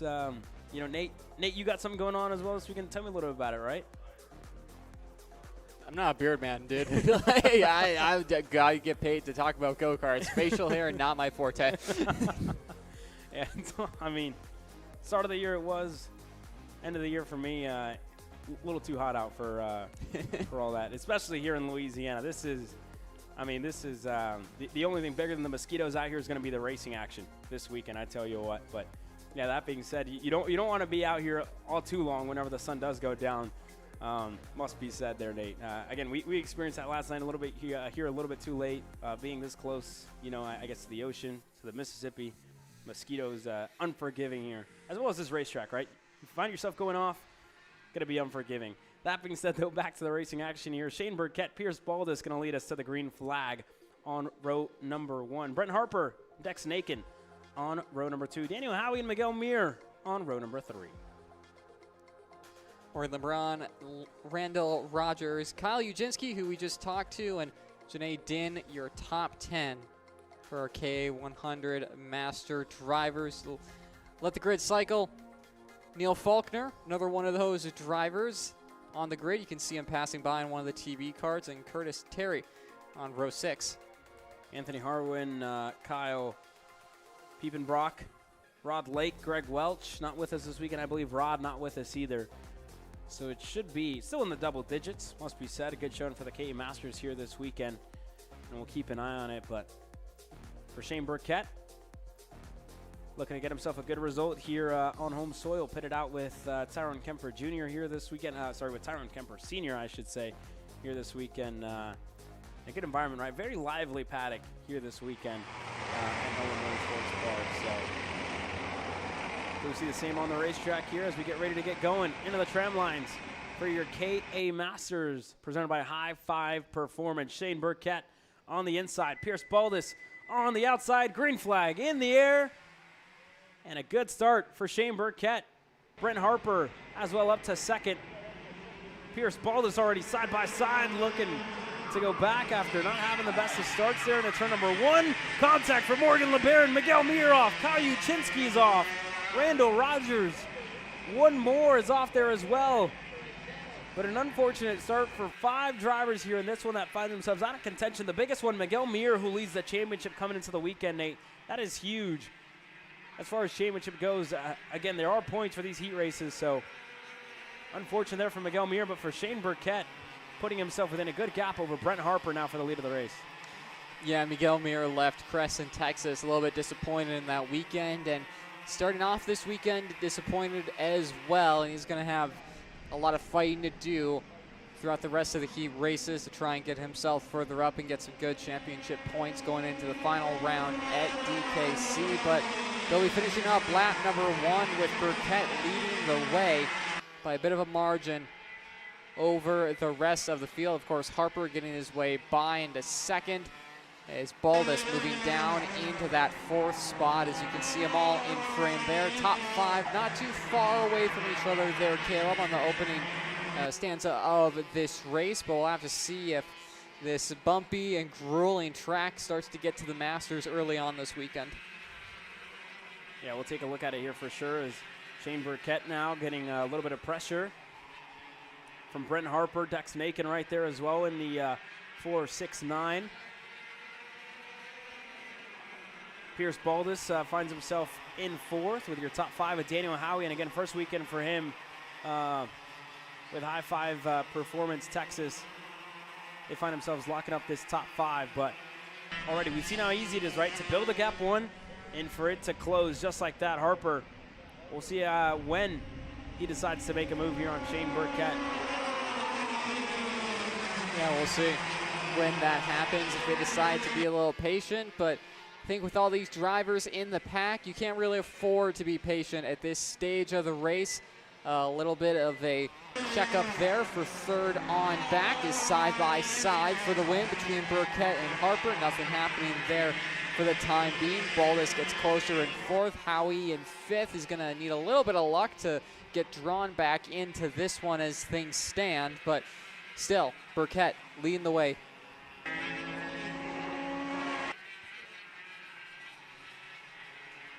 Right there, here, Burkett able to open up his gap just that little bit there into turn number 8 on the exit. It opens up, and then Harper able to close it right back down once we get into 10, 11, 12, those tight and twisty corners there on the racetrack, Nate. So you're seeing it kind of just a little bit of an accordion effect, right? It opens up, it closes back down, and that's really showing, right, strong suits on some parts of the racetrack for Shane Burkett, and as well back to Brent Harper. And again, he's showing it on the backstretch, looking for a move here in a 15. couldn't get it done, but definitely keeping Shane Burkett on his toes as they work their way onto the front stretch. And that pressure already starting to be applied by the 413. And a lot of drivers this weekend have found it's not as easy to get that job done at the end of the straightaway into 15 as that part of the track just really starts to close up and you have to go single file through there, and the driver on the outside line has the ideal line going through, so you have to be well alongside the driver you're passing at the end of the straightaway if you want a shot to get in. You can't really have any dive bomb moves through there, as even the chicane from then on is still a very fast part of the racetrack, as top four still sticking together here with about a minute 50 plus 2 laps to go in KA 100 Masters. Harper staying with the race leader of Burkett, but just waiting for his time at this point. Yeah, just buying it is Harper now into turn 15. Second time of asking on Shane Burkett. Brent Harper, your new leader, the first change of lead that we've seen all race long here in KA Masters. And that's going the way of Harper. Burkett, Niken in third, Baldus, and Howie just hasn't been able to really close into his teammate in Pierce Baldus. As now Baldus looking for a move for third on Niken. All three of those under high five performance, under the same tent here this weekend. They're just trading that position on who's faster to try and take the fight up to the two-kart Republics that have been leading this race since the start, Nate. Yeah, and time's kind of running out for these guys to figure out who's going to lead them to the front. We'll say Baldus seems like the strongest choice. Always goes well in TSRS competition, and I mean, he's the reigning champ for a reason, right? Exactly, reigning champ for a reason. He is closing in on the back end of Harper and Burkett, the two KRs, leading the way here. Down the back straight they go. A little bit of gains from Baldus, of course, with that slipstream, and you have to think that Burkett will be seeing Baldus close in and probably have to make a move or two once he gets to the leader. He's not going to get that opportunity, though, because Baldus is going to get by, swap back from Burkett. Will hold position for the time being. That's going to make Harper's life a whole lot easier as those three are continuing to be left to the wayside as he builds that gap out in front. Yeah, and again, Baldus looked like maybe a little bit too deep on the brakes there, and as easy as that, right? Shane Burkett able to get that over-under move done and through for second. We'll see if anybody has an answer for Brent Harper. Again, the white flag this time by for the majority of these drivers. We're getting close to the end here, and nobody's really found an answer to Brent Harper or even Shane Burkett. It can be said, right? And again, especially in this KA class, we've seen how these drivers really have to wait a lap, 2 laps to set these moves up, to close down those gaps. And we're seeing it right here. Getting close. 2 laps to go this time by, so we'll fix that there for you guys on your screen. 2 laps to go. And again, the top 3 getting themselves a little bit closer.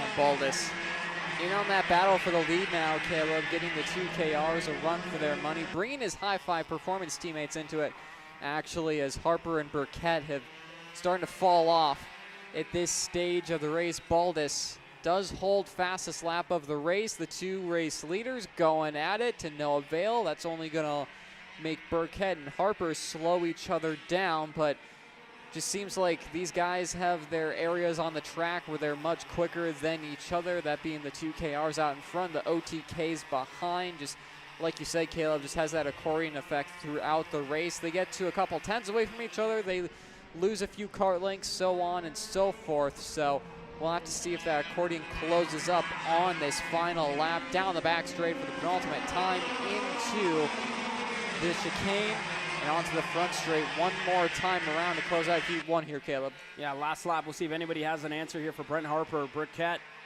Again, give and take, right? It's really been the conversation and the topic of margins in between these 2 drivers, where one is stronger in some corners, another in others. So we'll see what Shane Burkett can do here on that MPG Academy livery. He chases down Shane Burkett. Pierce Baldus as well. It must be said, he's getting himself a lot closer to Burkett. Could probably spoil the party here Is it going to be turn number 8? Boulder's had a little bit of a narrow line, more narrow than Burkett's as we work our way onto the backstretch. And again, just a little bit of an update on some of the drivers that we saw involved. Kyle Uchinsky couldn't get restarted. Miguel Mir is out there on the track, but he finds himself behind one of the Arcane Motorsports. I believe it's 8th, maybe 9th for Miguel Mir in this race. That's all he's got so far. We work our way onto the backstretch, though. Harper going to put his Kart Republic, make it as wide as possible on that backstretch, but uncontested after taking the lead. Brent Harper wins heat race number 1 in KA Masters, presented by High Five Performance.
Paulie Massimino wins in KA. Paulie Massimino is a winner in OKN Stars.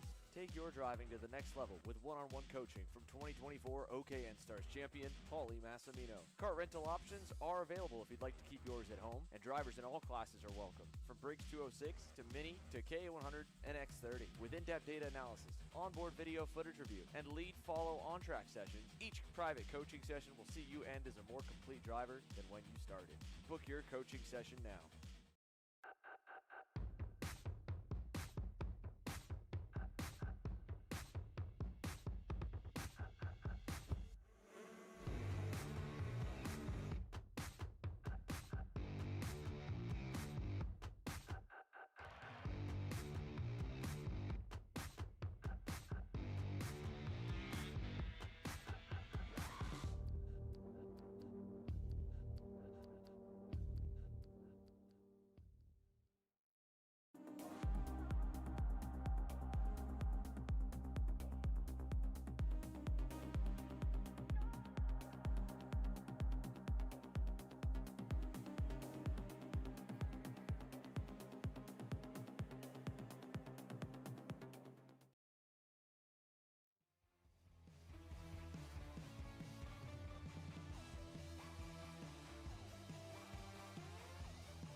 So welcome back to the action. 206 Junior, heat number 1, ready to go. Nico Warbezo with pole position here. Dean Greer, Rodrigo Paloya, Derek Wargo, Levi Meter, your top 5, and then Sawyer Chambers in P6 on row number 3. Outside that, you have Holton Edwards. Max Estrada there as well, starting on row number 4. Mia Johnson, Brandon Green, your top 5 rows, your top 10 starters here in 206 Junior Heat Race number 1, presented by TB Kart USA. You go back to last couple of drivers. Alexander Kulemans starting 11th. Sebastian Gagliano 11th. 12th, that is. Caden Lehans 13th. Presley Peterson, I believe, not joining us here this weekend. Mostly to start 14th. That being said, we get ready with a green flag with Orbezo on the inside, Guerrier on the outside. We're green. We're racing into 06 Junior. And it's a good start for Nico Orbezo to get himself to the lead, but already being challenged by the Santana Racing Company, Burrell Art, Rodrigo Poloya, and the 360. They're side by side, everybody looking for a lane. Yeah, good start for Nico Orbezo to sustain that lead. It's going to be hard for him to hold it, though, throughout this race because we got a lot of talented 206 Junior drivers ready to close on in. Orbezo already going a little bit defensive here on the opening part of this race as they'll make their way in turns 10, 11, 12, and 13. This final complex before heading on to the back straight for the first time in anger, but everyone staying single file for the time being, not getting their elbows out just yet here, Caleb.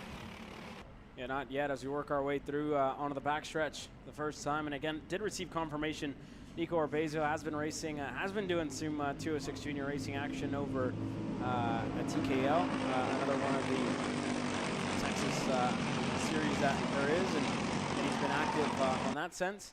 But they find themselves single file on that front stretch as we work our way through. Derek Wargo in a second, Guerrier third, Sawyer Chambers, Rodrigo Poloya slots in. That's your top 5 as they stand, but nobody able to make that move just yet. And again, we saw it already, right? 206 Cadet, 206 Senior, even in the Kid Kart class, on the passes and the freight trains, if you will, on that backstretch. And again, you can never call a race too early, especially in this class. Yeah, absolutely. 206 Junior, one of the more unpredictable ones. And as things stand right now, Orbezo, Wargo, Greer, top 3 is Chambers starting to close on in. Same too with Burrell Art of Rodrigo Poloya. Not a whole lot happening on track at the time for the time being, but it's all going according to plan for these top 5 just working together. You get through that chaotic start of the race that you always see. That being said, though, up the inside, Wargo's going to try and make an attempt for the lead with the help of Greer. Gets that job done. A new race leader, Derek Wargo, on board the comp cart. And it takes some time, right? We've kind of seen it. It's that's the easiest zone, if you will, to try and make a move in for turn number 15.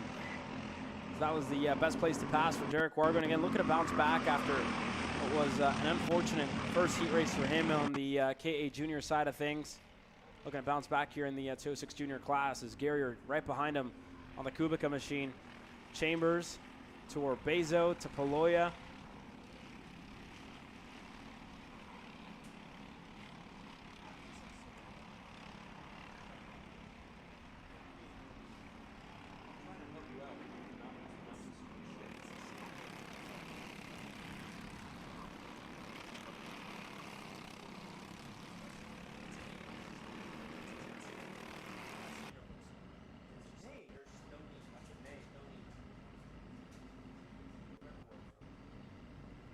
Wargo continuing to lead the race, looking behind him, trying to find that gap between himself and Guerrier. As things stand, they're still working together, having a bit of a gap between themselves and Chambers. Orbezo obviously dropping back a little bit. Seems like the long run pace might not be too hot on Orbezo's machine. We'll have to wait and see for the rest of the race here, Caleb. But as things stand, it's a familiar sight out in front. Derek Wargo, a driver you've been calling for quite some time here in TSRS and in races like CKNA. You always see him at the front of these junior races, unsurprisingly, and he's doing exactly that here today. Yeah, for sure, and especially for Derek, right? We spoke to his dad a little bit earlier today, and on what's his last stint as a junior driver, if you will, this year in 2025, and just a couple of more races, right, for Derek under the junior banner. But again, he's getting ready to make that next step, right? Getting ready to go up to the senior ranks here in a little bit. And again, it would be a massive send-off for him to get it done at home, to double up as well. That'd be huge. Again, he's on the back foot now when you look at the KA Junior side of things. 206 Junior, though, at the front of it. He's going to know what to expect here as Chambers now looking for second, might even go for the lead here. And Wargo doing what he needs to do to close that gap off. Orbezo able to get through for third. As Poloya now gets through on Guerrier for the fourth spot. Back in the top 3. Changing just that little bit. The front looking familiar, though, for Derek Wargo. Just a minute to go. We have 3 laps left in this race here, Nate. Yeah, 3 laps to go. Still a lot of time for the rest of the field to try and get by and let the chaos reign here in 206 Junior. Who's to say what will happen when those drivers see sticks in the air, if they'll start white lining or if they'll continue to work together. Of course, it's only the opening heat race of the day, so these guys really don't want to get too antsy at this point, but you know, we've seen some wilder battles throughout the day so far here for Heat 1, so we'll have to keep an eye on it for these 206 Juniors. Top 3 staying in lockstep right now, and for the drivers of Paloya and Greer have been trying to close that gap. Caleb, doesn't seem like it's working out for them right now. Yeah, not yet for those 2 drivers. And again, anything can change. We've seen it already, right? That's easy as that, where things can change, but we're getting close to that point there, Nate. With 2 laps to go left in this race, Derek Wargo against your leader with Chambers or Bezo in line. Paloya, Guerrier, so with an outside shot as they're side by side there for the second spot. Or Bezo looking to go on Guerrier. That change didn't happen quite yet, but again, you see it on your screen there. That Burrell arc getting that little bit closer to the rear bumper of the OTK of Nico Orbezo. They work their way in. Turn number 7 now, in at 8. Chambers still looking for that bit, and that gap that Wargo needed, that's going to be rewarded to him, if you will. Orbezo made that move for second. And again, those 4 going to look to chase down, going to look to close down that gap as well once they hit that backstretch. Yeah, Orbezo starting to find that pace that he had in qualifying, closing down to Wargo without really any help from Chambers or drivers behind. Wargo looks back as you see Orbezo just giving them the point forward, doesn't want to battle too early and make a 2-kart battle for a lead, a 5-kart battle as they make their way into the final chicane there onto the front straight. Wargo leading the way, white flag in the air this time by here, Caleb. Chambers going to get by now, and that's going to put Orbezo now down to 5th. And you see all these drivers, right? As soon as they get to second, they point forward. But they all want to be the first one to get there, right? They all want to be the first one there within a shot for a heat race victory. As Derek Wargo with that the biggest gap he's had so far this race. Again, we've seen as quickly as they open up, as quickly as they can close. Sawyer Chambers not going to be challenged in an 8. He's going to give it everything he's got here in the last half of this lap to try and get back up to the driver line comp cart's rear bumper. As now Paloya looking for second. He's not going to get it. Chambers still in that second spot, but this is exactly what Derek Wargo needs, right? He needs these drivers to continue to fight the way that they are. Yeah, absolutely, and they're going to continue to do that. As you saw, Wargo's just too far out in front at this point. They're going to go 3 wide down the back straight, or Bezo's going to choose Greer to work with there on the very inside, as that'll be Orbezo up into third, Greer up into second, and that is Derek Wargo taking the heat race victory there for Heat 1 of 206 Junior. See the results there: Wargo, Greer, Orbezo, Chambers, Paloya, your top 5 in 206 Junior.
Well, it's time to go racing in KA Senior. Blake Nash getting set to lead the field to green.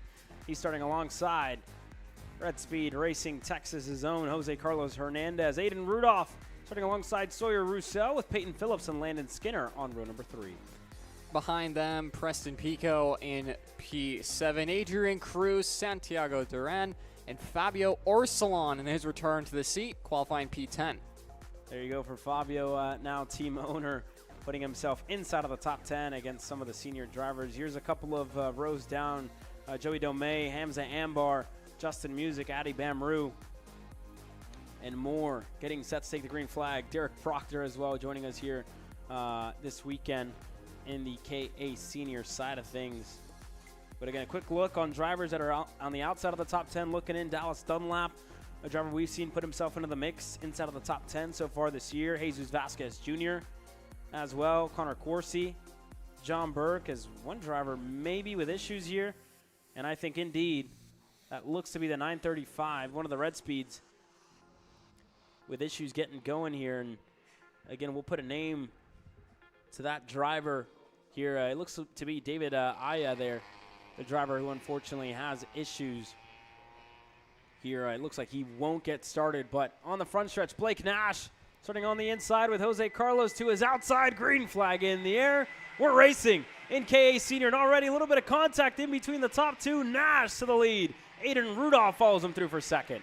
Bad start for Jose Carlos Hernandez as Aiden Rudolph thought about a move on Blake Nash there. Nash off into the wayside there. Your race leader looks like he's having to restart that K100 engine. He gets it refired, but how about that for drama? Caleb, is now Aiden Rudolph to the lead of this one. Blake Nash with a huge off at the start of heat number 1. Yeah, no idea what happened to Blake Nash there on that exit of the corner. Rudolph going to lead the field away, going to start to defend from Jose Carlos as Sawyer Roussel looking for a move on the inside.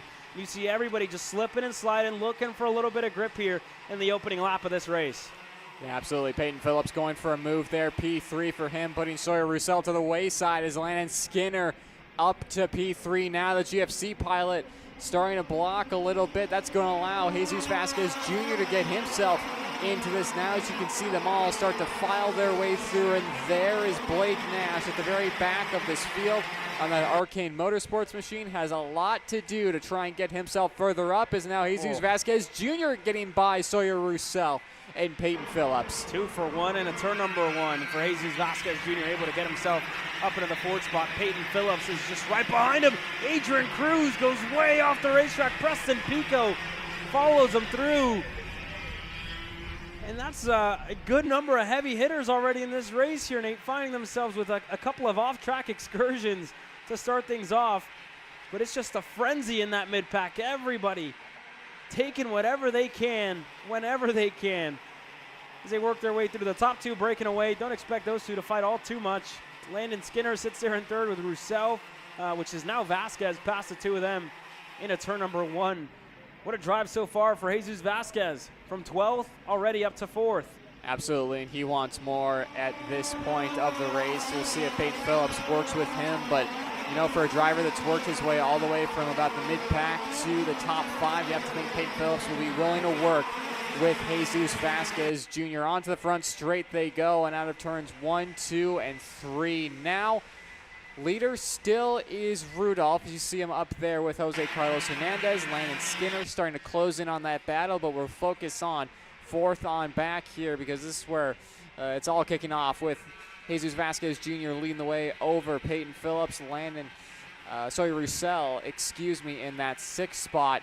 We'll have to see if they close their way up into the top 3 there, Caleb, because obviously there's a ton of talent there, and just out of frame 2, John Burke is Roussel up the inside of Peyton Phillips. Like I was saying, though, we'll have to see if they make their way into this battle for the top 3, because they still have about 8/10 or so to be able to do that. Yeah, John Burke started outside of the top 10 in this race as well. He gets himself up to 7th, as now we're going to have a little bit of a change for the lead. Jose Carlos going to swap with Aiden Rudolph. And again, they were losing time, as is to Landon Skinner here, who's now going to put himself in 3rd. And I think these three are going to be content to just push away from the rest of the field, right? Yeah. They've definitely been watching, right? They've been at this place before for the likes of Rudolph. Won here last year. It was a return to victory lane for him. So they're going to know, right, what it takes. You can't really afford to fight too much, especially in this midway stage of the race with 2.5 minutes to go. This is really, if I'm being honest, one of the most important stages of the race outside of the last 2 laps, of course. Absolutely. But this is one of the important stages, right, where you have to pick and choose your battles and pick the right ones as well, where you want to pass, where you want to, how much time do you want to spend in this middle stage of the race. Yeah, absolutely. Hit the nail on the head on that one. We saw Aiden Rudolph actually pointed Jose Carlos Hernandez by on the back straight there. So making the move easy for Jose Carlos Hernandez. I think they're all on the same page, knowing that they got a little bit lucky on that opening start of that race, as there Aiden Rudolph sees the rest of the pack closing in, wants nothing to do with it. He's going to put as many carts in between himself and Jesus Vasquez Jr. Only bad thing for that is now the GFC teammates can work together, battle for the lead. Jose Carlos Hernandez now takes to the point as Landon Skinner goes side by side with the CRG pilot of Aiden Rudolph, who will stay in second. And how about the driver now in P3, Jesus Vasquez Jr., Roussel, and Peyton Phillips still in this battle for the top 5 as John Burke is closing on in at this rate. Yeah, it's going to get that little bit closer here, as well as Rudolph and Jose Carlos now in for the lead. A pass for second. Jesus Vasquez Jr. in turn number 8 with Landon Skinner able to work their way through on the Kart CRG USA machine. And again, he's going to slot back in the line behind him, Peyton Phillips. We'll see when he decides to go, if he decides to go. Sawyer Roussel, John Burke right there joining the mix. A little bit of everything, it must be said, right, Nate? Inside of these top 5, top 7, if you will. TB Kart, CRG, OTK, GFC, you name it, right? A little bit of everything in this front group, as now Phillips, Roussel going to work their way through on Aiden Rudolph there. Rudolph falling back to 6th after taking the lead of this one early on. And again, Jose Carlos able to put that little bit of a gap, that lap, and it closes right down. Jesus Vasquez has been rapid in that draft, it must be said, Nick. Yeah, absolutely. And going back to your point about all the different chassis manufacturers we have in this, it's almost like in GT3 racing when you see a Bentley go against a McLaren. It's 2 different ways of building the same car or kart in this case, but they're all balanced and are very quick around Nola Motorsports Park. Battle for the lead as Jesus Vasquez Jr. now finds himself at the front of this field and is going to be trying to make it at GFC 1-2 as Skinner up the inside. It is GFC 1-2 now as time is starting to run out here, Caleb. Yeah, and I tell you what, Jose Carlos didn't make that easy at all for Landon Skinner, right, as he was looking for the second spot. Kept his elbows out, went over the curb even to try and hold on there for Jose Carlos as they worked their way onto the backstretch here. It's getting close, but there's that battle further back, and you take a look at Blake Nash, right, starting to get himself back into the mix, back into the frame. And there's a look as well with a couple of more drivers as you work your way through. That was Faulkner there as well. He's right behind Morgan LeBaron, who's in that mix. Is Skinner, looks like he was passed, lost a good number of spots. Jose Carlos was able to go through for second. Phillips, Roussel as well. So as quickly as that, Landon Skinner from second all the way back to 5th in the matter of 2 corners.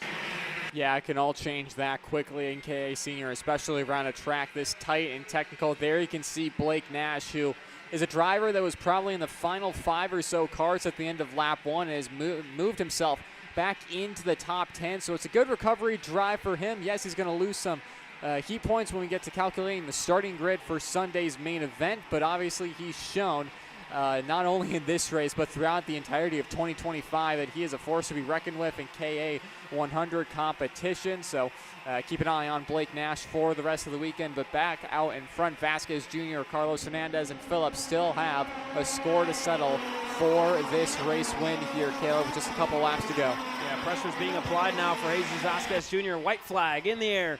Last time around is Jesus Vasquez going to put him all to the low side of the racetrack. Carlos follows him through, as well as Phillips. Skinner right there in line. He's the first one to look for something else. And again, keep an eye on the rest of the group, right? With Jesus Vasquez defending the way he is, more and more drivers starting to get into the mix. You see Rudolph back in a frame. John Burke not too far away either, as Jesus Vasquez stacking him up. Jose Carlos finds a gap down low. He's through for the lead. Yeah, Jose Carlos Hernandez gets it done, but will he be able to hold off? He goes defensive there into turn 8. That's going to stack him up even more. Side by side. Contact between the two of them, and Vasquez Jr. is out. Front panel is off, and that is one GFC out of this group as Peyton Phillips tries to get by. He's got nose cone damage. Roussel into second at this point, and it's all kicking off, Caleb. Even more drama here in KA100 Blake Senior. Nash goes Blake around Nash here out as as well. That's 2 unfortunate moments for Blake Nash, and that's all going to lead to a win for Jose Carlos Hernandez, but the battle behind not done yet, Caleb. Yeah, elbows out racing from start to finish here in KA Senior as we work our way through. Jose Carlos Hernandez provisionally going to take the win here in KA100 Senior. And Jesus Vasquez Jr., again, he was in the fight for the race win, and he falls all the way down the order. Sawyer Roussel across the line in second, Peyton Phillips, Landon Skinner, Aiden Rudolph, your top 5.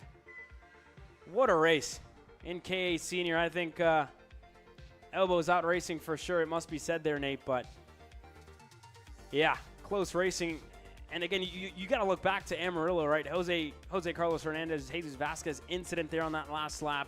Last lap here for heat race. Again, different from main event to heat race, but incident for those two drivers as well. And it's give and take. When we're round number 4, round number 5, everything goes through your head. Championship, any last little bit of point position can make the difference when we get to Dallas when it's all said and done. But Jose Carlos Hernandez, provisionally your race winner. Some pickup getting set to come your way. We'll take a quick pause in the action. We'll be right back with more top of the order heat race number 2 coming your way.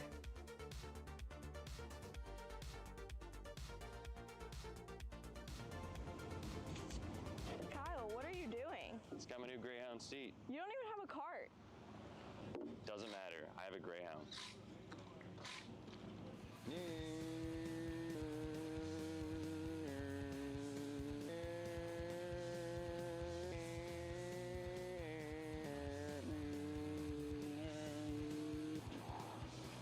Because Kyle Cuthbertson doesn't even have a go-kart.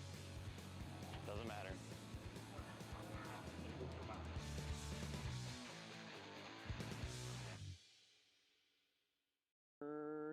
Cuthbertson through on Turney. Turney in the dirt. Cat food marketing. 9.99 on left. Dude, Caleb, wake up. Dude, we're live in 5 minutes. Let's go. Come on. What are you doing? Dude, I'm so sorry. Xander had me in a cat food marketing meeting till like 2 a.m. last night. Come on, man. Do you have anything I can drink? Dude, I got the perfect thing for you. Perico. It's a healthy energy drink alternative. Perico, non-GMO, gluten-free, kosher, magnesium, B12, B6, yeah, it's good. B5, biotin, and 0 sugar? Pericazo! Try Perico, made with natural ingredients, organic caffeine, and supports your metabolism. Try the new official energy drink of Kart Chaser.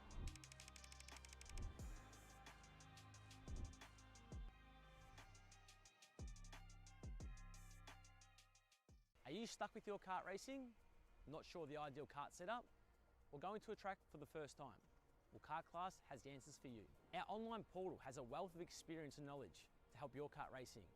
From kart setup advice to track guides that are targeted specifically to your circuit, or the driver coaching aspect with mindset, racecraft and driving techniques. If you want to take your karting to the next level, visit us at kartclass.com.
We're ready to go racing here in Mini Swift, presented by the AR Racing Academy.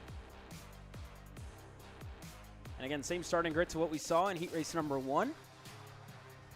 Ready to go back out. Kimo Ahmad, Alex Chandler on row number 1. Tanner Barsh, Aston Wyatt on row number 2. We go back to the rest of this field as well. Tyler Moravietz and more as we head through the commitment cone.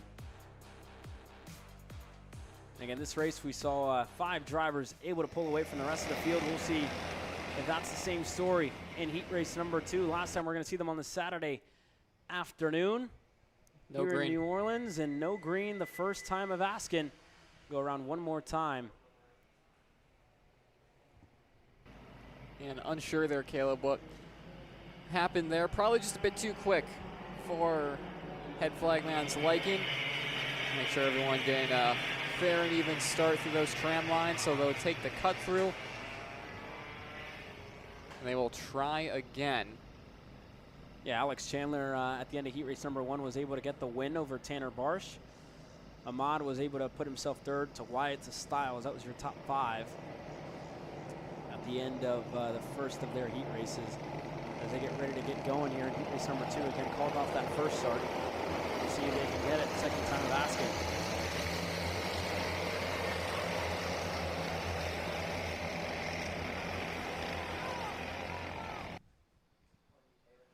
And again, into the tram lines we go. Ahmad, Chandler, take us to the green flag, and no green, no green.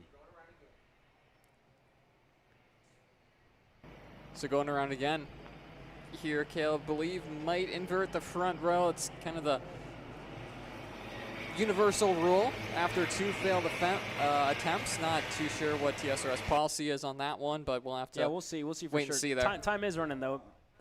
That must be noted. Time is running, though, so again, they're cutting into their race time here a little bit. We'll wait for it here on the official word of just want them going a little bit slower, it looks like.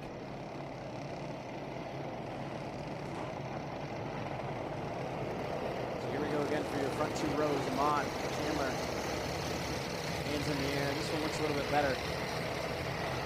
Here, and again, when you look back to Crescent, Darren McDonough, Robert Venable, race directors here at TSRS, they were vocal about punching off in the start box. So that's the biggest thing for these drivers to know. As we look for the green this time by, we got it. We're racing in Mini Swift. Fairly clean start there. A couple drivers off on the wayside, but for the leaders, everyone getting through there nice and clean compared to the last couple of classes that we saw here in Heat 1 as we start things off with Heat 2 in Mini Swift. As Caleb, like we said, a clean start there for these drivers. No moves really being made in this first half of the lap, but once everyone starts to get comfortable, as Barsh up the inside of Ahmad, unable to get that job done, as the leader is going to just be able to allow to run away is Chandler. Yeah, not for long, though. Again, as soon as these guys start to settle down, we'll see that gap close back down, but Ahmad, again, just got passed there by Barsh, and that ultimately allowed Aston Wyatt to go through. Clayton Styles was able to go through as well. Ahmad slots back in the line in 5th. As we're on the backstretch now, 2 kart lengths in between your top 2 as the drivers out of line looking for moves. And that was the 102 of Ruben Greer looking to go on Jensen Willender. I think he got it.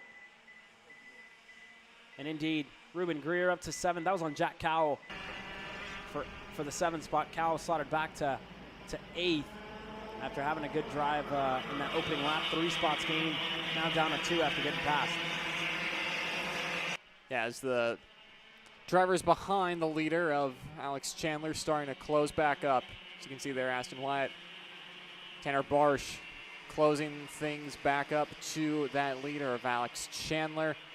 Was 0.3 of a second last time across the stripe. Will most likely have fallen since then. You see Styles and Ahmad going at it. And Ahmad will get that job done. Move him up another spot, but you can see that car really hopping through this section of the track, and that's only going to lose them time to the drivers in front as they head their way onto the back straight. once again with only 1:40 remaining. Of course, that feeling a little weird with all the waved off starts we have, but now Aston Watt up the inside gets that job done. Barsh will go through, so new leader here, Caleb. Yeah, it's as simple as that, right? For Aston Wyatt, for Tanner Barsh, able to get to the lead of this race. 1.5 to go. Chandler back to third. Amonso, the driver in fourth with Styles. Moraviet's in tow. And again, we've seen these two drivers at the front of the field, right? Technical in the sense where they can, put themselves 1-2, pull away from the rest of the field throughout the races. But again, don't be mistaken, right? Last 2 laps, they're going to give it everything they've got to fight for the race win, for the heat win. Because there is points up for grabs across everything. You look at the heat races. It looks like, I believe, 100 points total if you can get the best result. The fastest lap in the main event, that will give you something. This could be huge for Tanner Barsh. Through for the lead on Aston Wyatt. And again, those top 3 stay bumper to bumper, nose to tail. As we get closer and closer to those last couple of stages. Aston Wyatt's front fairing looks that little bit loose, and you see it kind of hanging low, popping up in the air. As now he's going to look to the inside on Barsh. Through. Chandler goes by as well for second. Yeah, I mean, we've seen this all day of if you got a train going to the inside of you on the back straightaway, you're going to lose those positions, and it's very hard to find a slot in to the final chicane. If you're getting past there, is now Tanner Barsh is going to have to try and find his way past 2 more carts. So Wyatt leads the way. Chandler still in second. These top 3 have been the protagonists so far. No one's really been able to break themselves into this story. As you can see further back, Ahmad, Styles, 4th and 5th right now, not having the pace to be able to close back in. Chandler has the fastest lap of the race so far, deciding to work with Wyatt as Barsh is now back on the rear bumper of that 196 of Chandler.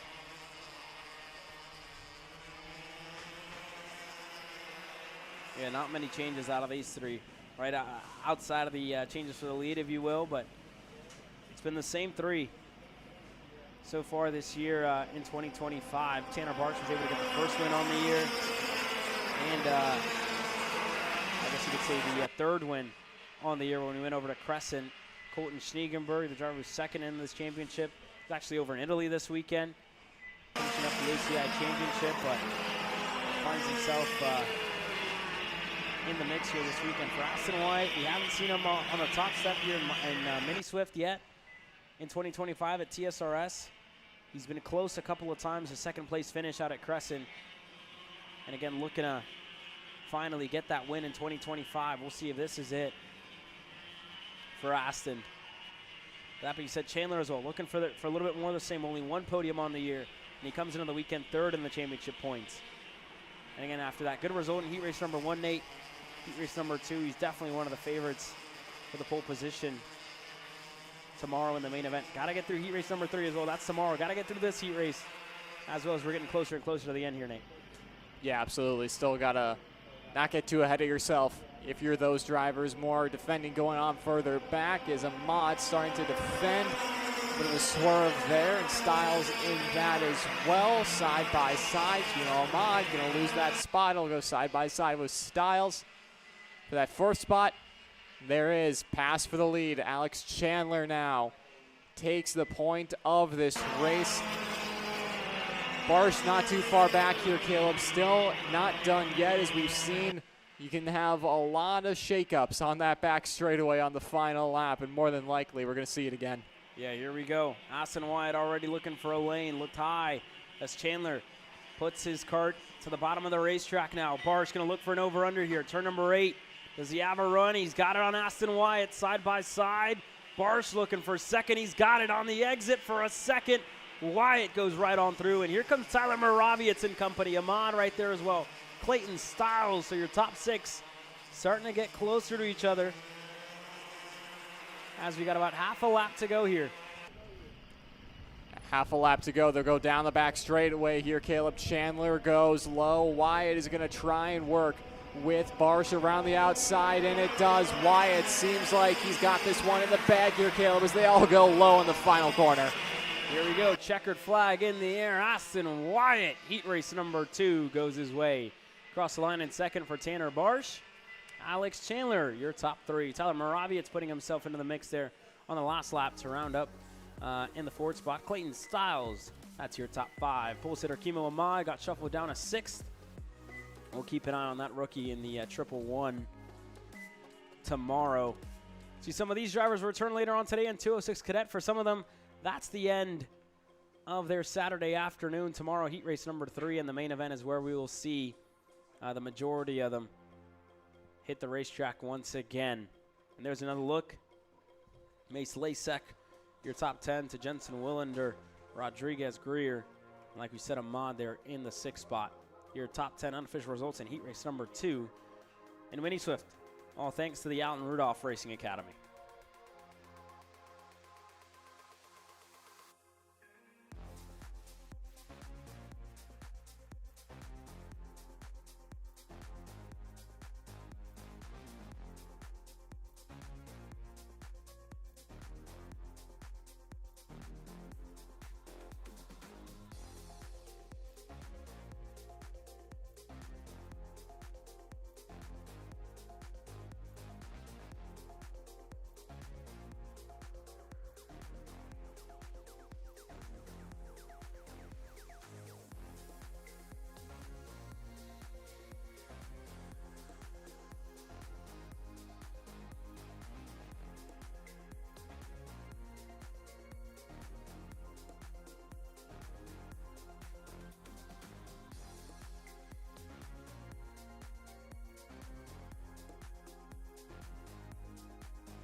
You know, I'm really starting to like this go-karting thing. Yeah, me too.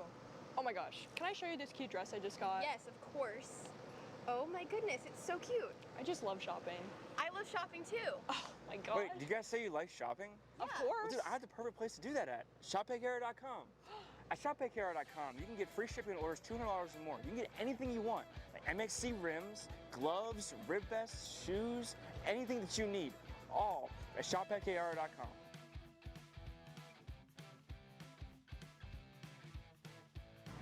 Who is he talking to? No idea. But we're gonna have to check it out. Sounds like a great deal. Sure does.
We're getting ready to go racing again here in Micro Swift, presented by the by Gallery Furniture. Brody Stoffel starts on the pole position. And again, a statement made in heat race number 1 for Stoffel. We'll see what he can do in heat race number 2. He's starting alongside Bodie Beyer. They work their way through. Now we get ready to take the green flag. Last couple of drivers working their way into the tram lines, if you will. As we get ready to go racing. Again, to the commitment cones now. No tire scrubbing from here on out. As Stoffel has him at a crawling pace. Chip Sullivan also late to this as well. See him about half a track back, so we'll see if he gets into this grid here, Caleb. Yeah, and I think Stoffel took a look over the shoulder. I think it should be Sullivan actually starting on that outside. So we'll wait to see if Shep can get himself into these tram lines. And you hear him going by there a whole lot faster than those drivers up at the front. See if they get the green this time. They do. Green flag in the air. We're racing in Micro Swift. And already a little bit of contact for a second, side by side. Bodie Beyer losing a couple of spots at 246 of 8 and able to get himself through there for a second. We're side by side. White. Tyler Blackwood for third. Looking on the inside, up and over the curb for Blackwood. Couldn't go on Aiden.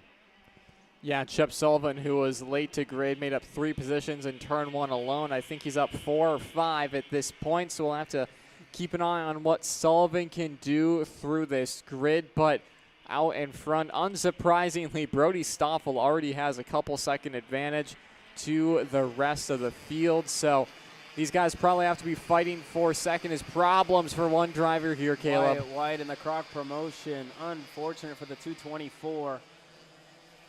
Going to be out of this race early. And I think that might have been a chain from what he was looking at there. But, I mean, look at this gap already for Brody Stoffel. Long gone as Shep Sullivan. Again, we saw him trying to work his way up to this field. He's now making moves. He's going through on Brody Brown. Shep Sullivan already. Again, you see where he started that lap down in 12th. You see where he's at now, up to 8th, 6th even. What a drive for Shep to get himself already just on the edge of the top 5. I mean, that's him getting past half the field there, right? Yeah, it's 12 kart field, but in a track like this where it is a little bit difficult to keep that momentum up, as Shep Sullivan undoes all of that momentum and is now down to about 11th or 12th at this point. So not the mistake he definitely would have wanted there. But back up front here, you can see the rest of the field starting to pan out, to spread out a little bit rather, as more battling happening here. Caleb on the back drivers getting by. Yeah, Tyler Blackwood able to work his way through on the 246 of Aiden. Dusty Strayer, fellow Paralin, if you will, get himself closer in the 202. A little bit of contact. Strayer able to just move him up the racetrack, able to get clear. And there's that group further back. Rodolfo Garza looking for a move on Brody Brown. They're side by side on that backstretch. And Sullivan, again, he was making up some moves, but he finds himself, it looks like, just at the back of the pack now. So he just missed it there for Shep. But that changes the order around where he's now down, it looks like maybe even he's 8th at the moment. So that changed tremendously for the 212. He barely caught it on cameras. I think he went a little wide in turn 4 on that last lap and undid all that progress. And like we've been saying all weekend long, it's going to be really difficult for drivers to get out of that really long grass. And obviously he was able to, but has to hit the reset button and start from the back of the pack again. Unfortunate for him, but Blackwood going to the inside of one of the CRGs, gets that job done. Not a whole lot of passing going on in this race, but Blackwood making the most of it right now is putting on a show for us.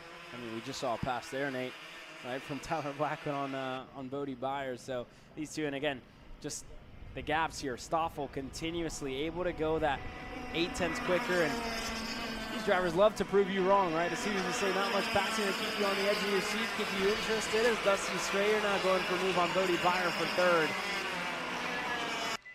There you go. They love to prove you wrong there, Nate, don't they? They have a tendency of doing that. They already did it to us a couple of times in warm-up and qualifying, and they have a tendency to know when we're saying and just prove us wrong at those points. But Yeah, Blackwood leading that pack of 3 that's starting to fan out now at this point. Obviously, him being in second, 3.3 seconds back from the CRG of Brody Stoffel as Blackwood getting a little loose on the exit of turn 5 there. Yeah, and you see him through the corners there as well, right?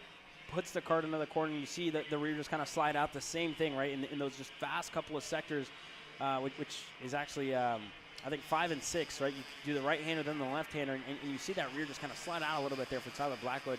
See how much he's pushing into that corner. Yeah, absolutely. And, you know, for when it gets a little bit hotter and kind of, don't know what the temperature is right now. Yeah, 90 degrees right now. You're not going to be wanting to overheat those tires as much. So, yeah, in the early stages of the race, they could be fine, or in these shorter heat races. But once we get to the finals, you got to be a little careful that that cart doesn't fall off later in the race and the rear becomes overstuck, because especially in these cadet carts that don't turn too well, if that rear end becomes stuck, then you're going to be a sitting duck for the rest of that race. But for the time being, it's working out for Blackwood in P2, 3.4 back from Stoffel. Then you have Strayer and Beyer, 2 drivers battling for third at this point. Unsurprisingly, though, Brody Stoffel, purple of all these drivers right now, is just putting on a clinic here in Micro Swift. Yeah, and the biggest difference really for Stoffel, it's not that nobody else has that same pace, is that he's just been more consistent, right? He's been able to be within the same 2-3 tenths, really. 3 tenths is even a stretch. He's been, you know, consistently within the same tenth every single lap. A 70.4, 70.3, 70.3, 70.1, right? 3 tenths in between all those lap times. And then taking a look at some of the other drivers, right, it varies a little bit more, right, where it's kind of up and down, if you will, as far as lap time is going, given they have had to make there's a little bit more passes. But those are the biggest difference and why we see this gap grow as much as it has throughout the weekend. Now Sullivan looking to, you know, recover, get himself back to where he was earlier on today, having to work his way from the back again, able to get through on Brody Brown now for 6th. So Shep, again, a driver who we've seen on the podium already this year, getting himself back into the mix here, up in a 6th. Yeah, back up into 6th, where he found himself making that mistake earlier on in the race. Hopefully for him, he can hold on at this point, maybe make up a couple more positions. About 1.2 seconds actually up the road is the next cart. So see if Shep Sullivan can make it a top 5 finish here in Heat 2 for the Micro Swift division here, Caleb. But going back to Brody Stoffel and what's making the difference of, yeah, some drivers are able to match his lap time, but not as consistently. It's the difference between a really good regional driver and a driver like Brody, who's been on the national scene and contending for race wins. Exactly. It's just the seat time. And the amount of driver coaches he's been working with throughout this season is obviously put into great effect there with that gap between himself and Tyler Blackwood. Yeah, we've seen a couple of these drivers as well, right? Dusty's been in the seat. He is a little bit younger. His first year, he was in Kid Kart last year. We saw how competitive he was there, and he's been developing as well, right? This is about development, which is the important part. Bodie Beyer as well. Kid Karter last year. We see him now in these ranks. Tyler Blackwood, he's been good. He's been consistent. We saw him at the national level throughout this year as well. And again, he's been impressive here at TSRS at a track like Nola. Again, this is, if I'm being honest, I think one of the harder tracks that we've gone to so far this year.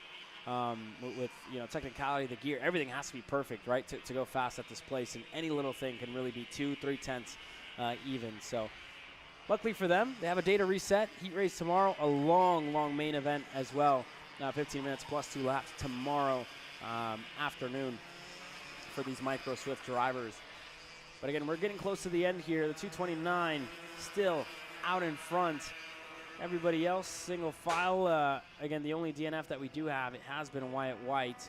Beckley Anderson 9th, Rodolfo Garza 8th. Everybody else still just working their way through. As we're getting close to the end here, Nate. White flag in the air, this time by for Stoffel. So one more time around for all these Micro Swift drivers. Yeah, and obviously Brody Stoffel with all the battling that's happening further back and the gap that he's produced. Haven't shown a lot of them this race, have the 229 CRG driver, but he's been pretty much inch perfect today, and as long as he can keep it on track for the next half of a lap, he's going to be looking pretty good going into the final heat race and the main event tomorrow for these Micro Swift drivers. Stoffel has just been untouchable, hasn't he, Caleb? 4.7 seconds to the good of Blackwood. Yeah, it's been good for Stoffel, right? Just to work his way through, again, stay active in the seat. The 229 able to set in a good gap, and you look at it, checks the shoulder there. And now Tyler Blackwood rounds up that turn number 14, 13 complex, if you will, but the 229 of Brody Stoffel, untouchable on Saturday, wins heat race number 2. Stoffel takes it away in the 229. Tyler Blackwood across the line now in second. Dusty Strayer to Bodie Byer, your top 4. Shep Sullivan now looks like he was able to get through on Brody Brown for the 5th spot. We'll look at it now, and indeed, Shep Sullivan holds on over Brody Brown, the 246 of Aiden, Rodolfo Garza, Aiden Sampson, Beckley Anderson, your top 10.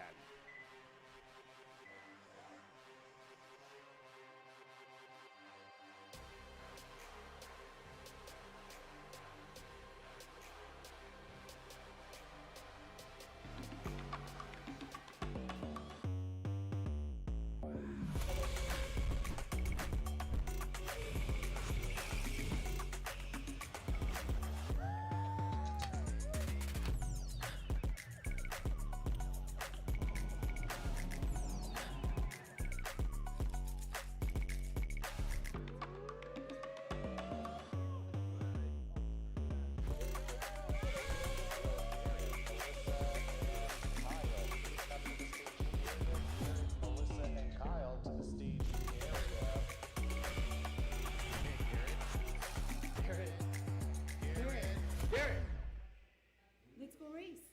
Come on, man. Cat food marketing. $9.99 a month. Dude, Caleb, wake up. Dude, we're live in 5 minutes. Let's go. Come on. What are you doing? Dude, I'm so sorry. Xander had me in a cat food marketing meeting till like 2 a.m. last night. Come on, man. Do you have anything I can drink? Dude, I got the perfect thing for you. Perico. It's a healthy energy drink alternative. Perico, non-GMO, gluten-free, kosher, magnesium, B12, B6, Yeah, it's good. B5, biotin, and 0 sugar? Pericazo! Try Perico, made with natural ingredients, organic caffeine, and supports your metabolism. Try the new official energy drink of Kart Chaser.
we get ready to go racing here in Kid Kart. And again, they're explaining the last little bits of rules, tidbits that they expect to see, especially out of the flag man, as we get ready to go racing with Vettel Baker, Maverick Reddick. As we get set, stake the green flag. And again, those two looking for a little bit of a better race here in heat race number 2 after coming together in heat 1.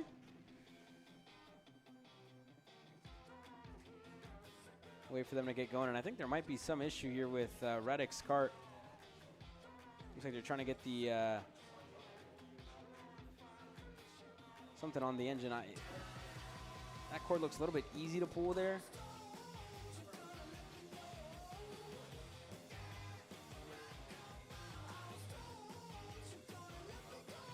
I mean, unsure what's going on there with Reddick's kart. Of course, the recoils on these 206s are a bit sensitive at times, but it looks like... I think it started. Yeah, it started. It's up and going now. Good, yeah. A little bit of a scare there. It looks like the Kart CRG USA team was trying to get that working, but we're ready to go green. Thumbs up for all the young drivers as they get ready to take the green flag. We look for it. We got it. We're racing in 206 Kid Kart presented by GR2 Motorsports, and Reddick on the inside able to get the lead of the race. Oh, one driver off. Looks like 2 off of the track early. That looked like there maybe it was one of the CRGs for sure. I want to say it looked like Wyland Galliano, the other driver, and indeed that's your Heat 1 race winner that's off the racetrack. The 24 is off as we're battling for the lead of the race again. Maverick Reddick, Vettel Baker, round 2 for these two drivers, but Wyland Galliano out of this race in the grass here. Unfortunate for the kid who had, again, the drive of his life really in heat race number 1, but we'll keep an eye on it. More battles throughout this field as they work their way through, but again, keep an eye on your 2 leaders, Vettel Baker, Maverick Reddick, as they go head-to-head here. Yeah, unfortunate for Galliano after that heat race 1 victory, but back to what we saw before it was taken a bit too quickly from us between Vettel Baker and Maverick Reddick. Out in front, leading the way, these two ready to pick up where they left off. Battling for Heat 2 victory here in Kid Kart. Reddick going a little bit defensive there into turn 16, into the final corner. Back onto the front straight they go, and through the cutoff into turn 1. Them getting the green flag yet again. You can see them going through turn 1 there as third on back, already having a huge gap there, Caleb. Yeah, Grayson Hollis looked like he was going side by side with what looked to be JJ DeShong. So those two were going back and forth for that second spot as Reddick over the rumble strips puts him that little bit out of shape. And again, they're able to get back going. As your top 2, you see the gap that they've set already. JJ DeShong, Hollis, Booker, Anderson all find themselves locked in a battle there as we're side by side into turn number 8 for your 2 leaders. Reddick stays ahead. We're side by side as well for third. As Hollis looking to hold back. Anderson, DeShong, and everybody else there as well. So far so good for that second group. So far so good for your 2 leaders. We'll try and keep an eye on all the action here. Yeah, absolutely. A lot of action going on in this Kid Kart class. A lot of it being brought by the CRG camps between all of those teams. There you can see the front 2 and just the gap they have built in a couple of laps time. The front 2, of course, being Reddick and Baker, and then a huge gap to DeShong, Hollis, Anderson, and co. Not a whole lot of moves happening at this stage of the race here, Caleb, but you know, these drivers just waiting for their opportunity. Of course, we talked about it in length in Heat 1 of just how difficult it is to pass in the Kid Kart division, but of course, with how tight and technical this track is, makes it a bit easier. As you can see, more battling happening in that pack for fourth on back. Yeah, as one driver able to make a move there. It looks like Booker Anderson got a little sideways there on the exit of the corner. They're side by side, and I just love it, right? Now you kind of say not too much action. Next corner, we got to pass. So you need to keep that up. Keep that up as we're going on, right? As we're working our way through here, side by side, further back, just right behind Booker Anderson now. Boudreaux, Lofton, all drivers to keep an eye on here in this one as they continue to fight. And again, just looking out of our window here, no change in the lead of the race. Those two drivers actually working well together here to start off their second heat race. They've been, not even passing attempts yet in between the two, which is why we're following the second group. And again, Hollison, the 97, is the one who's leading them right now. The 77 of DeShong currently in that second spot to Booker Anderson, the 95 of Boudreaux, back to Lofton and Moore. As again, more side-by-side here further back. It looks like DeShong and Anderson looking to trade positions there. Everyone's saying. Not much yet. Everybody within the same zip code, it must be said. Yeah, absolutely.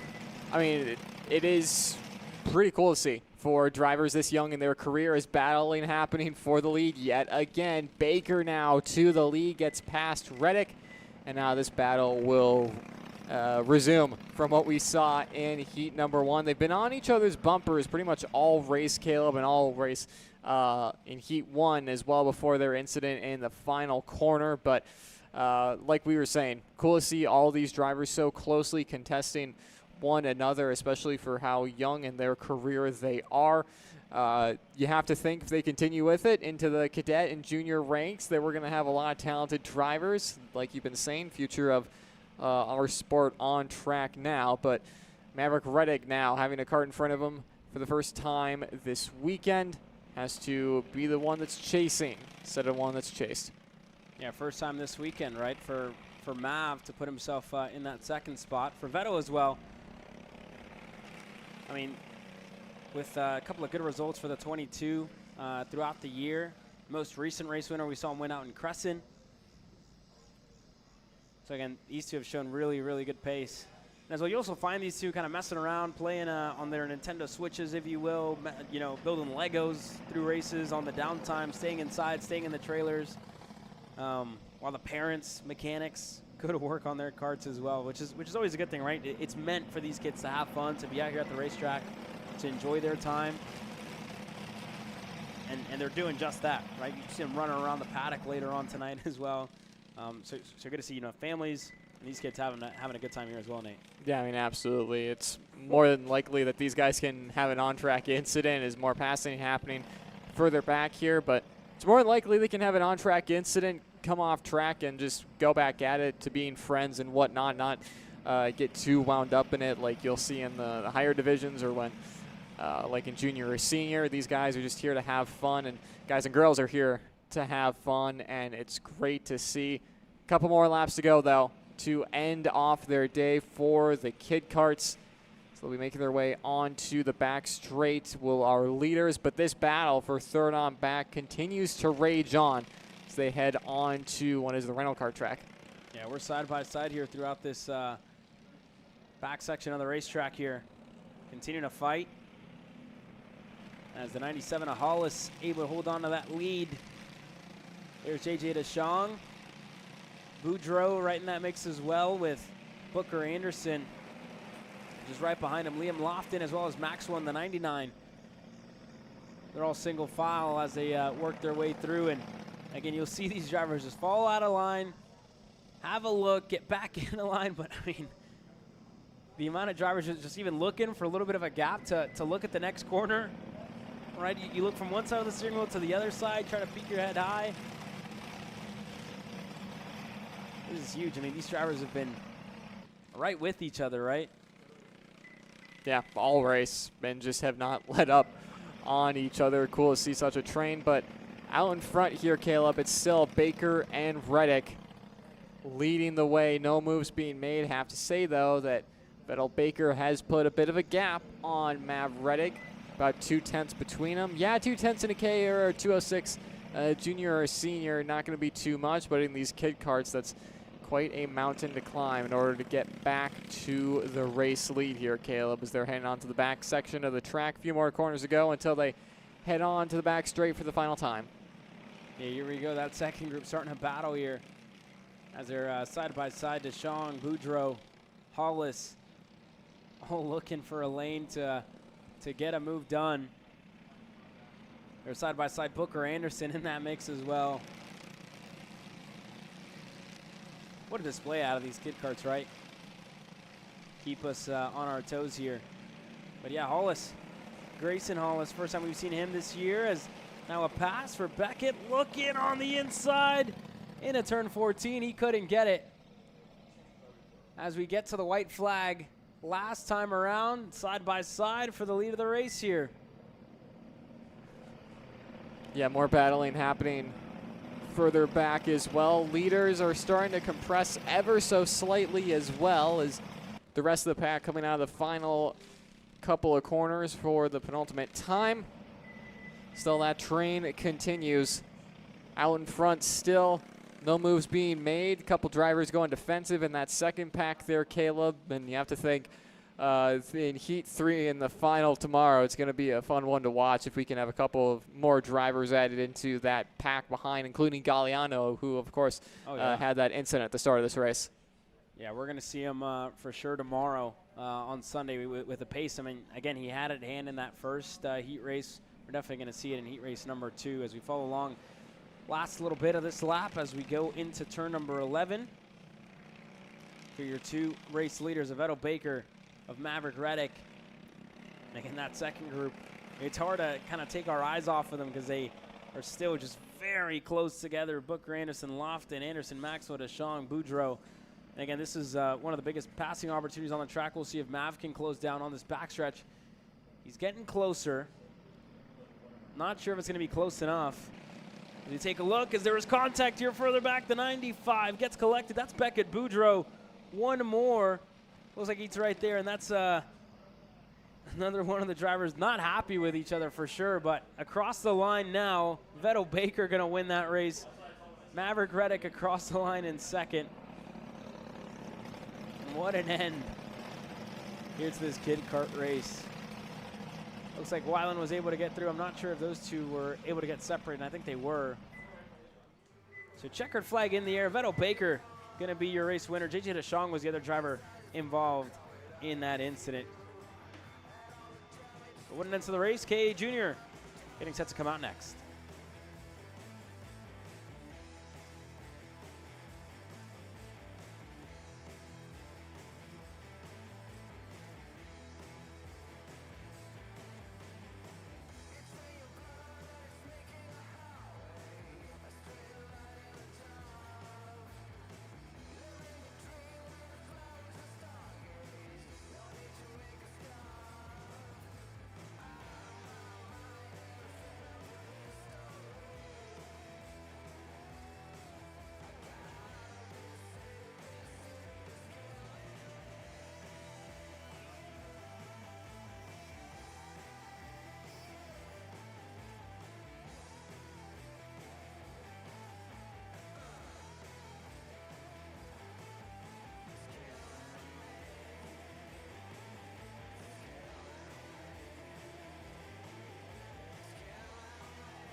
Well, we get ready to go racing again. KA Jr. by P1 Engines with Royce Vega and Tyrone Kemper Jr. on row number 1. Derek Wargo, Nathan Golseth, Gage Bailey, David Ibarra, Marco Romero, Nico Orbezo, Jackson Baldus, and Mason Berry, your top 10. As one driver going for a spin there further back, the 884. That's Hudson Thomas for Arcane Motorsports. Same starting grid as we saw. A couple of drivers looking for a little bit more here in this one. Luke Cruz, one of those with a DNF in heat race number 1. The same for Derek Wargo as we get ready to go racing here in heat 2. Tyrone Kemper Jr., a gift and a half, if you will, in heat race number 1. He had to earn it, though, to get himself in the lead of the race early on. More of the same here in heat race number 2 as we get ready to go racing.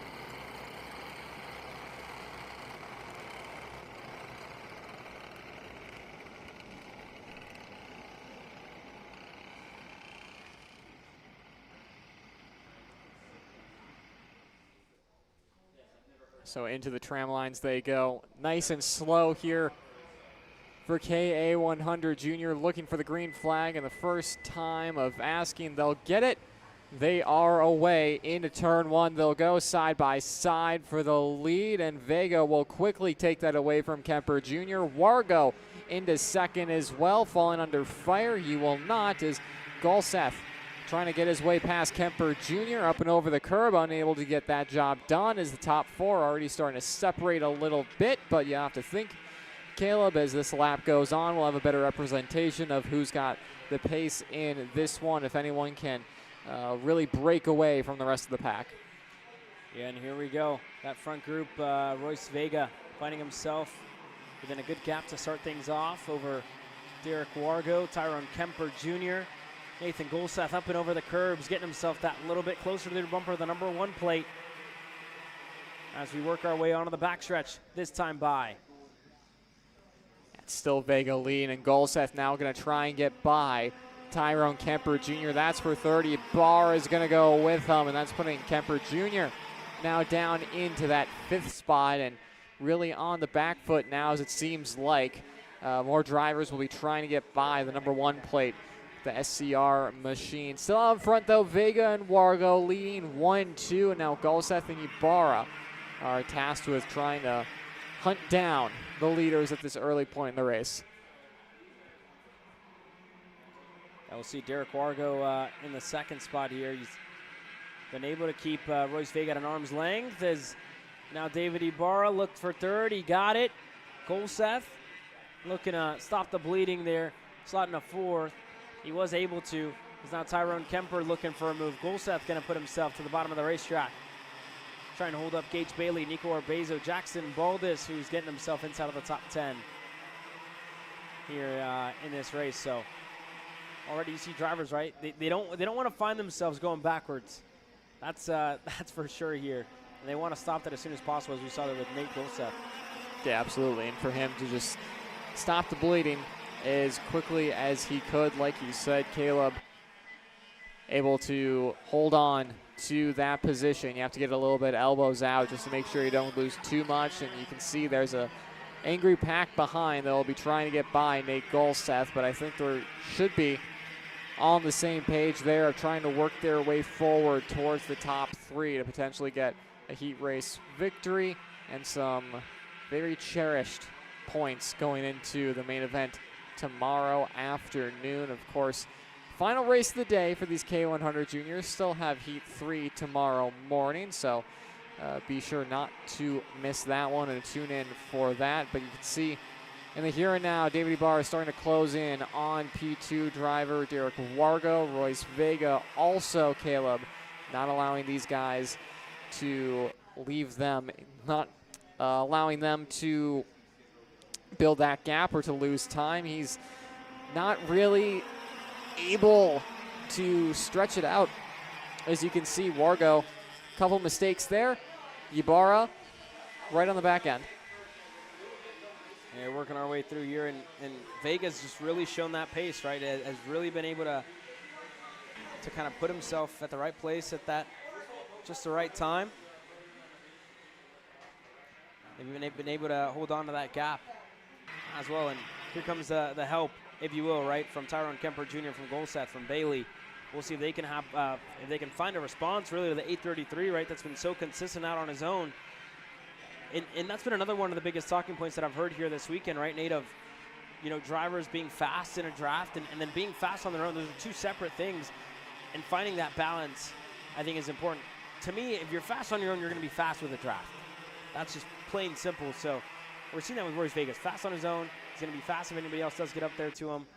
But then they have to do that first. And we aren't seeing that of these drivers that are in the draft, right, that are pushing each other along. And again, passes haven't helped them all too much either. That's going to help Tyrone Kemper Jr., though, to get up to third. So we'll see what it looks like this time. The gaps, they were at half a second, and they grow to about a second.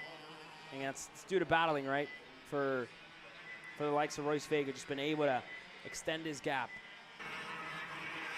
Yeah, absolutely. And just the rest of the field continuing to question who should be leading the pack towards Royce Vega. Just unable to make up their mind on that one, as I'll just allow Royce to gain even more time on the field behind. David Ibarra, we'll see what he can do next time across the stripe.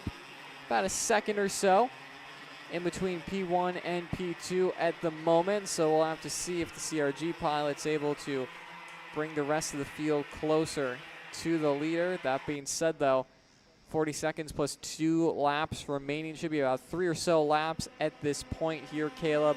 It's going to be difficult for the drivers to reel in Vega. It's not impossible, but still, it's a tall order. It's not going to be easy for sure, especially with just 3 laps to go left in this race, right, Nate? Yeah, that absolutely is.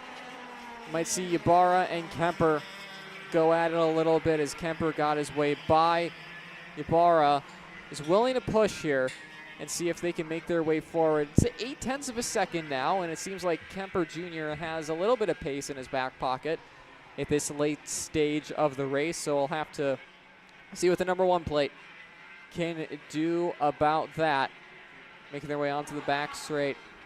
Just a few moments here after they get through what is this really technical turns 11, 12, and 13. Gage Bailey.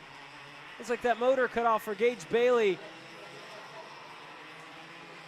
I'm not sure exactly what the issue was there. You saw him go wide, if you will, there just in turn number 13, or he was just about 11 on the exit of 10. So very strange for Gage Bailey there. And it looked like that motor just kind of cut out on him. Not all too sure there, Nate, but unfortunate for Gage Bailey nonetheless. As Vega, again, you talked about his lead, and you talked about the late race pace as well out of Tyrone Kemper Jr. That's starting to close in, and you see it on your screen. Kemper has been setting in purple lap times every single time around. He's been that little bit quicker than Royce Vega to get up there. And again, it's going to be hard to beat this kid at his home track. Vega with closing laps, 2 laps to go. It's getting close here as Kemper, again, giving it everything he's got, and you see him just going up and over the curbs, pushing the limit here at Nola to get another heat race victory to his name. Yeah, I mean, it'll be close if they're able to catch up to the leaders at this point. Tyrone Kemper Jr. seems like he's got the pace, but it's going to be a very late one indeed. Is Vega looking over his shoulder, getting an idea of where that SCR CS55 is coming out of the final corner.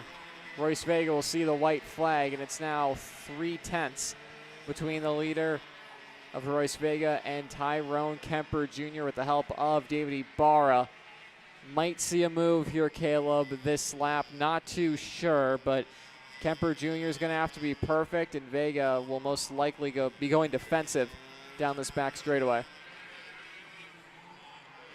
Yeah, we'll keep an eye on it here as Kemper still on it, pushing every single corner to try and close down that gap.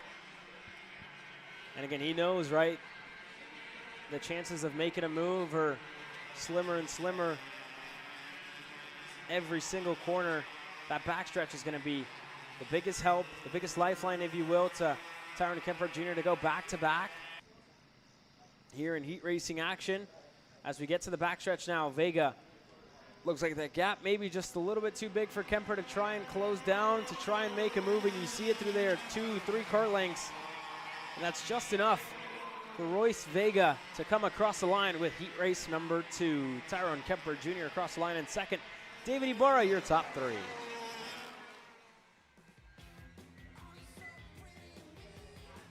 Nathan Golsath across the line in 4 to Derek Wargo, your top 5. Jackson Baldus, Nico Orbezo, Davis Henry, Luke Cruz, and Oscar Gus Wonderlay, your top 10.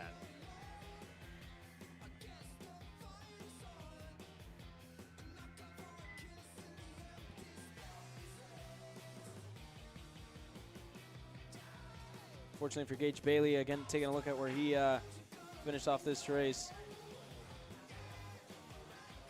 Only 13th. As we get engines fired down on the grid. We get ready to go racing again for your 206 seniors. And again, Christopher McKeithen, must be said, caught us by surprise. At the end of heat race number 1, got himself in the conversation, got himself a heat race victory when it was all said and done.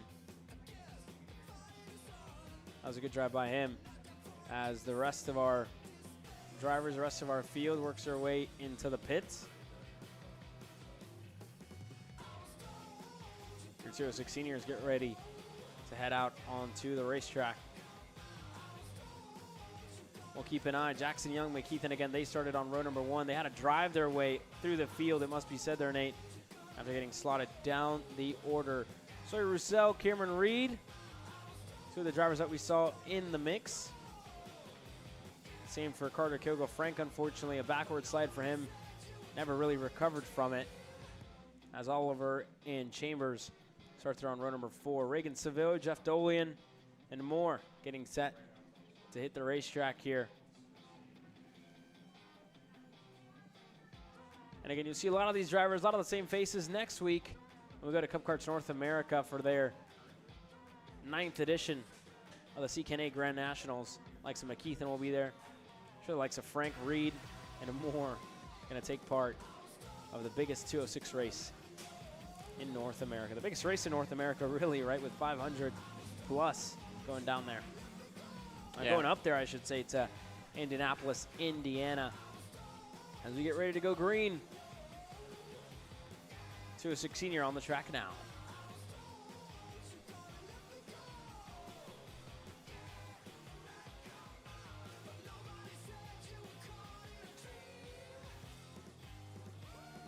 Cameron Reed stopped on the side of the track. We'll be trying to get that Reed Motorsports machine up and fired. Looks like a chain might have came off, and desperately looking around, unsure what the issue is there for Cameron Reed. That is not how you want to end your day. And that kart will go into the grass. Cameron Reed just looking confused there as to what's going on to her CRG. Cutting the GoPro footage there on her onboard. Grabbing the track officials, yellow flag being the good sport she is. The rest of the field be heading their way into the start box here shortly here, Caleb. They're still forming their way on the back straight. Of course, Christopher McKeithen, the driver that really turned heads last race, is taking the win. Will be starting on that front row. Nice and slow start for the rest of these 206 seniors coming out of the final corner and into the tram lines here in just a couple of seconds. Heat 2 ready to get underway. Yeah, unfortunate there for Cameron. And again, she was looking at the back of the cart. Could have been a chain, like you said. So unfortunate for Cameron to end things early here in this one. But we get ready to go green with Jackson Young, Christopher McKeithen crawling pace out of the 2 PPK Coyotes into the start box to the green flag. We're racing into 06 senior. And it's a good start for that inside line. Roussel able to follow through. Oliver looking for a lane, as well as we're side by side, 3 wide into turn number 3. Looks like for the most part, everybody able to make it through, and I spoke too soon. 2, 3, 4 drivers get collected at the start, 5 almost to start this race off. It's like one of the CRGs, one of the TB carts involved to start things off here in this one. For your top 3, for your top 5, it's more of the same. As we have a pass for the lead, Carter Kilgo on Sawyer Roussel. He's clear. Yeah, Kilgo getting that job done, but will have some defending to do once they get to the back straightaway. So we'll have to see if they work together as nicely as they did in the opening heat. Down the back straightaway for the first time in anger here in heat number 2. So they'll be continuing to push each other as Roussel to the inside. New race leader here going on to the front straightaway. Sawyer Roussel, the GWR machine, leads the way here in 206 Senior. Yeah, and we're single file as everybody now under full song as Oliver looking on the inside of Chambers there. He's going to get a move. As we're still single file up front, the top 4. Everybody else further back. Here's Chambers looking for another one on one of the factory kart machines. Chambers is clear. Side by side, Braden Domain, local to Louisiana as well, is just in that mid-pack right behind Rafael Kraus, as we saw there. But here's a look at your top 3, and it changes so fast, right, with kind of what we've seen so far in this race here, Nate. These drivers just leaving nothing out there. Yeah, absolutely. The 206 Senior guys are smart. Guys and girls are smart enough to know not to battle too much of this midpoint in the race, but top 5 are surely stacked up on top of each other. And after an unfortunate race for a couple of these drivers getting caught up with some drama in the opening heat, we'll be looking for some points and a better starting position for the final. As another freight train there on the back straightaway. Sawyer Roussel having to back out of it, going from 1st to 5th at this point now. Still more battling here, Caleb, down the front straightaway. Christopher McKeithen to the race lead. There goes Reagan Seville getting himself into the mix, going side by side with McKeithen. Unfortunately for Seville, not going to have a push behind him, and he's not going to have that inside line, but an over-under 2-for-1 move for Reagan Seville. Holds on a second. At Reagan Seville holding in there in that P2 spot. McKeithen right in front. Kilgo third. All kicking off as per usual here in 206 Senior. Single file racing for the time being. One driver Samuel off there. Young. Samuel Young off the racetrack, the 698. Spoke to him earlier on the weekend. Himself and his brother just working together here. That was a winning duo in 2023 in Odessa, Texas. As a little bit of contact through here. Carter Kilgo with issues. Look at that chain, might have just popped off. That checked everybody up. I think a couple of drivers even made a little bit of contact through that group, and that's allowed Christopher McKeithen and Reagan Seville to run away from the pack here. Yeah, a huge gap there as they head their way down the back straight. As you can see, Kilgo there on screen, dejected. Not how you want to end your Saturday, but take a look at the leaders right now and how big of a gap that they have created. McKeithen and Seville, huge gap between 2nd and 3rd at this point. That challenging pack being headed by Sawyer Roussel. Bryce Frank further back in the pack having issues. It's not been a past couple of rounds to remember for Bryce Frank, especially this one here at Nola Motorsports Park. But further up the field, like we were talking about, Sawyer Roussel, who was looking surely at a race win in heat number 1, finished 7th. 3rd place would definitely be better for him for the heat points as yellow flags in the back section of the track. Yeah, yellow flags through what looks to be turn number 8. There, looks like one driver off into the wayside there.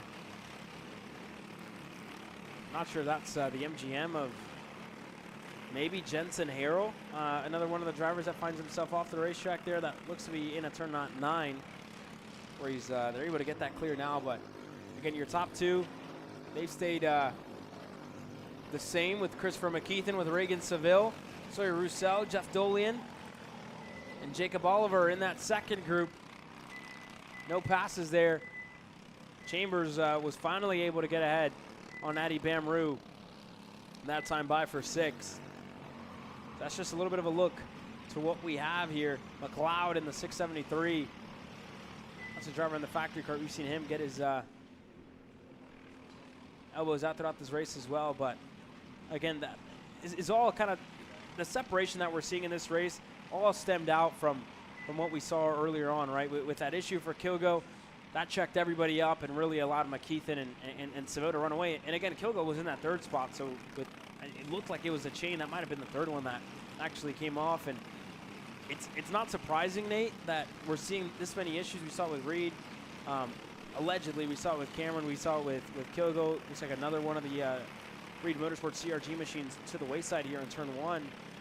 And to me, it's kind of looking like the same issues, right, for these drivers. It's probably chain. I saw him point down to the rear of the go-kart as well. And we talked about, how aggressive these drivers are over the curbs throughout some of the sectors of the racetrack. And there's points in the weekend as well where that can kind of bite back. And I think we're seeing that here nonetheless. Yeah, I mean, absolutely. Like you said, not just the curbs on the inside of the track that you're hopping over, but the ones that you're opening the corner up to in certain places. It's a bumpy track, like a lot of these drivers have said, and it's obviously a kart killer, especially in this 206 senior race with multiple drivers going to the wayside. As things stand, though, top 5 are pretty much unchanged as Christopher McKeithen starting to build a little bit of a gap to Reagan Seville. About a 1/10 of a second separated them last time. Still nothing that Seville can't catch up on the back straightaway. 3rd, 4th, and 5th of Roussel, Dolian, and Oliver continue to hold that formation.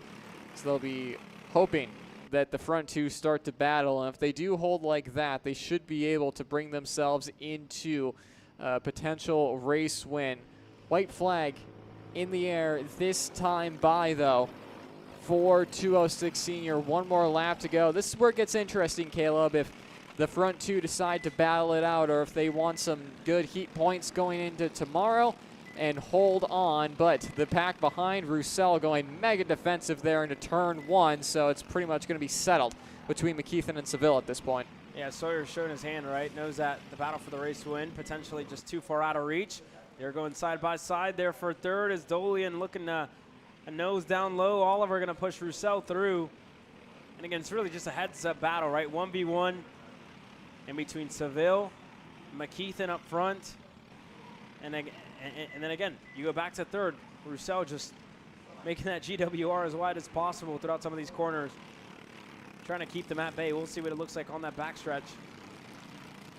As we work our way through now, side by side, you see Dolian, Oliver looking for a little bit. Dolian able to get through for 4th on Jacob Oliver, who's now in your top 5. But here's the battle that we were keeping an eye on. Reagan Seville finally going to feel like he's comfortable enough of a gap to open up here. And this is the battle for the heat race victory. McKeithen able to stay ahead. What does Seville have? He tried to set up an over-under. He's got the run on the front stretch. And it's not enough. McKeithen sweeps Saturday throughout the heat races. And across the line for 3rd, Sawyer Roussel holds on over Jeff Dolian and Jacob Oliver, rounding up your top 5.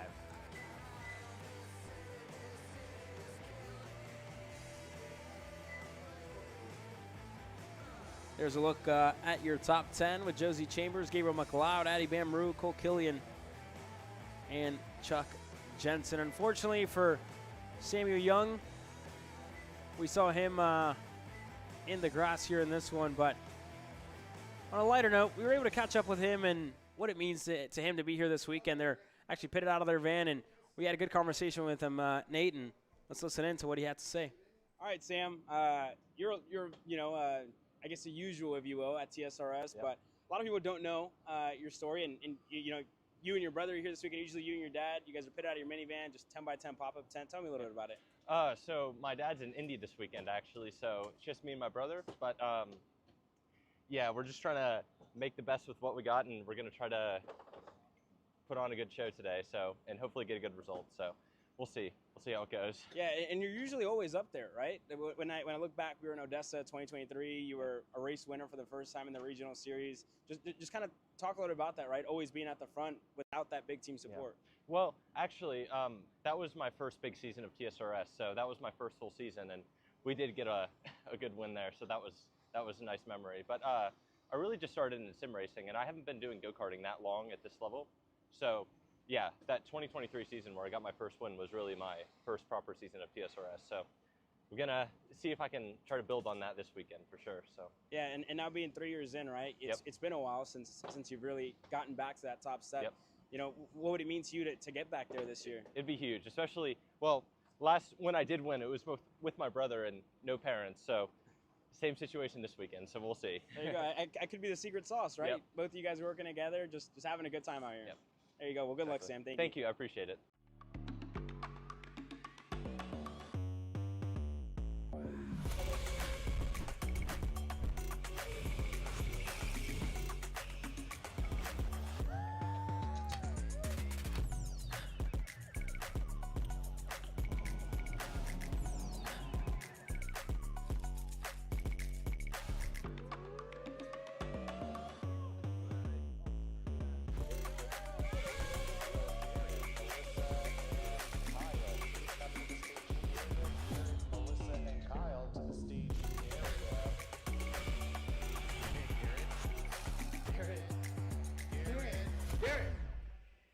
Let's go race.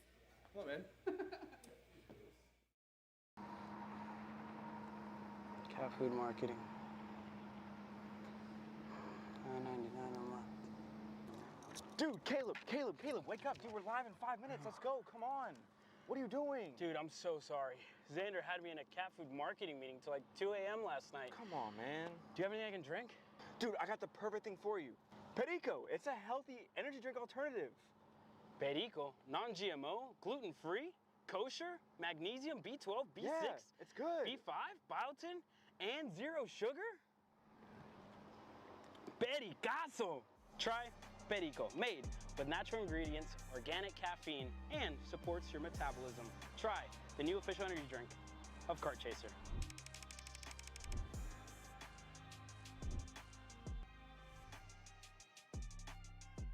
This is Henry.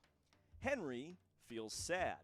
Henry feels sad because it's time for his next big race and his go-kart is in bits. Henry doesn't know that Acceleration Kart Racing is the United States' #1 shop for all of your karting equipment needs. Henry also doesn't know that Acceleration Kart Racing can deliver anything from tires to race suits and even wheels directly to your front door or to the racetrack itself quickly and efficiently, with tech support available 6 days a week. Poor Henry doesn't even know that Acceleration Kart Racing offers free shipping to mainland USA on selected product if you spend $200 or more. Do yourself a favor. Go to accelerationkarting.com and make sure that you are never left stuck on the pre-grid with Henry. Be smart and don't be like Henry. The K1 Circuit Semi-Pro League.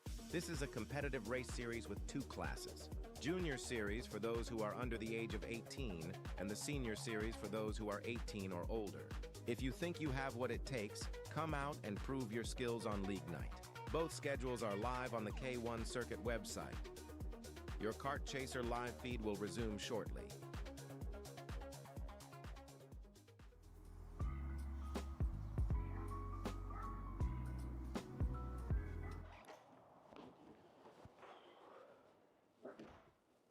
Hey, what's up, Caleb? What's up, Brandon? You sound defeated. A long day at the office?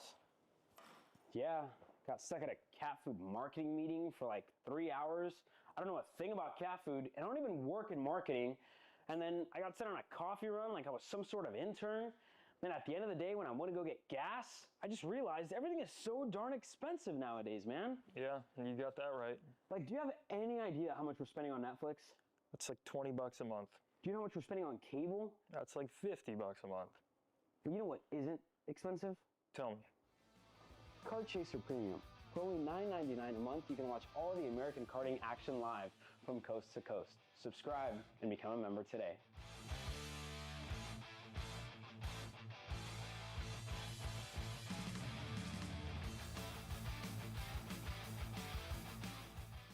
Are you ready to get behind the wheel?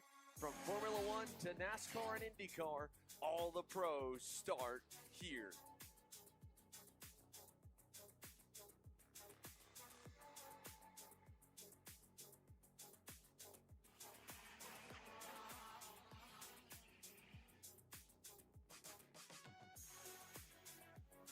For more information, check us out online at mcckarting.com or call us and go racing today.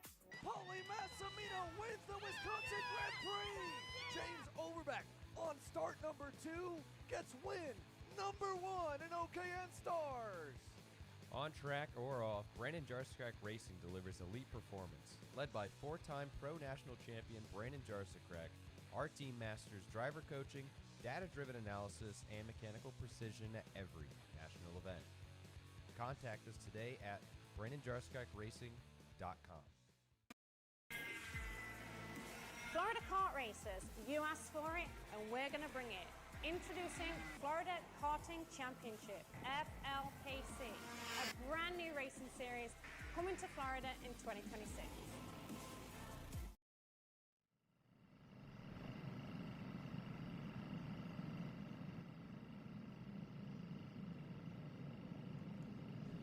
.206 Cadet getting ready to take the green flag here as Drew Blem and Stoffel will lead us to the green once again. Same starting order as we saw in heat race number 1, and I do want to remind everybody here in the paddock especially, our very own Adrian Vargas holding a raffle here. All for 100% of the proceeds will go to Children's Memorial Hermann Hospital, with some cool prizes as well, hoping to get to the $3,000 goal by tomorrow. So don't forget to donate. Find them after this race. You'll be fresh off the track as we get ready to go racing. Green flag in the air in 206 Cadet, presented by Speed Concepts Racing. And we're green. Drew Blem to the lead of the race early. Brody Stoffel starting on the outside. Second race in a row. Again, that outside line hasn't been all too beneficial for him, to say the least there, Nate. Yeah, not at all. A couple drivers getting thrown to the wayside in the early parts of this race. Not as chaotic as what we saw in heat number 1 for our 206 Cadets. But still, a couple drivers able to get out into the lead early here. So letting them all cycle through and figure out their places on track. So everyone nice and close together. See Styles, see Stoffel in there as well. A couple drivers that didn't have a qualifying they would have wanted. They're going to be making their way up onto the back straight for the first time here, Caleb. There you can see Styles and Stoffel potentially making moves. Styles will be the one that actually goes by on Stoffel, so we'll see if they can work their way up this pack. Able to work their way through there as again still up front. Drew Blem able to hold on to this lead. Adrian Vargas in third. Dusty Strayer, a good drive by the rookie to get himself up to second as we're still battling. Mace Lasek right in this group, as well as Aston Wyatt and a couple of more there. Just looking for that little bit of room. Ruben Greer, I believe, the other driver in the 202 that's just in this battle.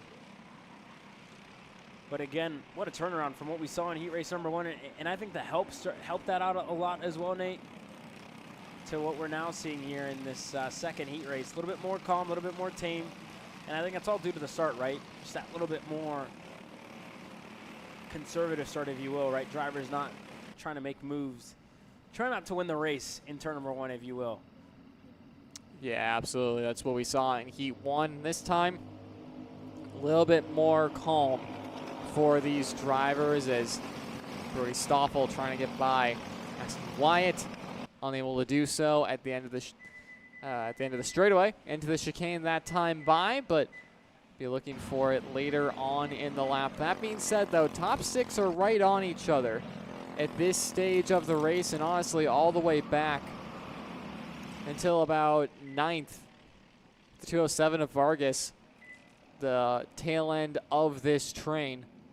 Very closely contested so far with still 3 minutes to go in the 206 Cadet class, the final race for these guys and girls of the day. Heading on to the back section of the track now. No moves really being made here, Caleb, but still we're starting to heat up towards the end of this race. Should start to heat up, excuse me, towards the end of this race with all these guys and girls still on each other. Yeah, still hunting, still digging, right, if you will, as they're starting to close in on Drew Blem on this backstretch. There's Dusty Strayer starting to close in, starting to get himself within striking distance. The same can be said for Mace Lasek, Ruben Greer, as now Lasek to the bottom of the racetrack through for the lead of the race. Dusty Strayer looking to follow through. Clayton Stiles able to get the both of them, and as easy as that, Drew Blem with an over-under, as now here comes the rest of the pack. Aston Wyatt to the bottom of the racetrack with Adrian Vargas.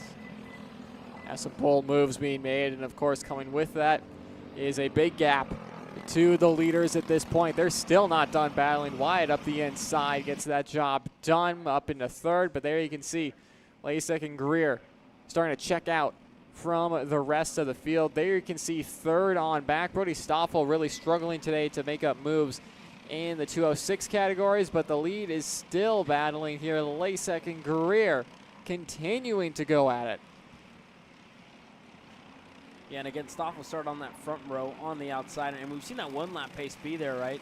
Again, those starts just have not played into his favor at all here. Unfortunate there for Stoffel, but that being said, everybody else works their way through the top two with about the biggest gap that we've seen all weekend long in this class, as Lasek taps the back of the helmet to Greer, asking him for that push, asking him for that help to continue to pull away from the likes of Blem, Stiles, Wyatt, Strayer. They all find themselves in tow as we're side by side, as now Greer going to go to the lead of the race. Yeah, Greer fighting for it. Is third on back, starting to close back in here, Caleb. Wyatt has been leading the charge back up to the front between himself, a few others, Lemon Stiles behind.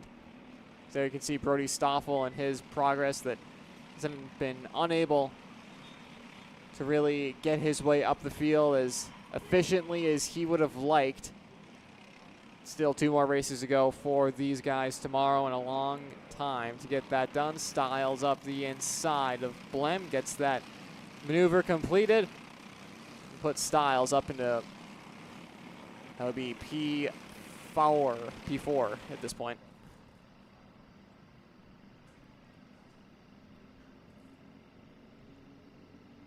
Indeed there, Nate. Clayton Stiles getting himself up to the 4th spot as Mace Lasek now.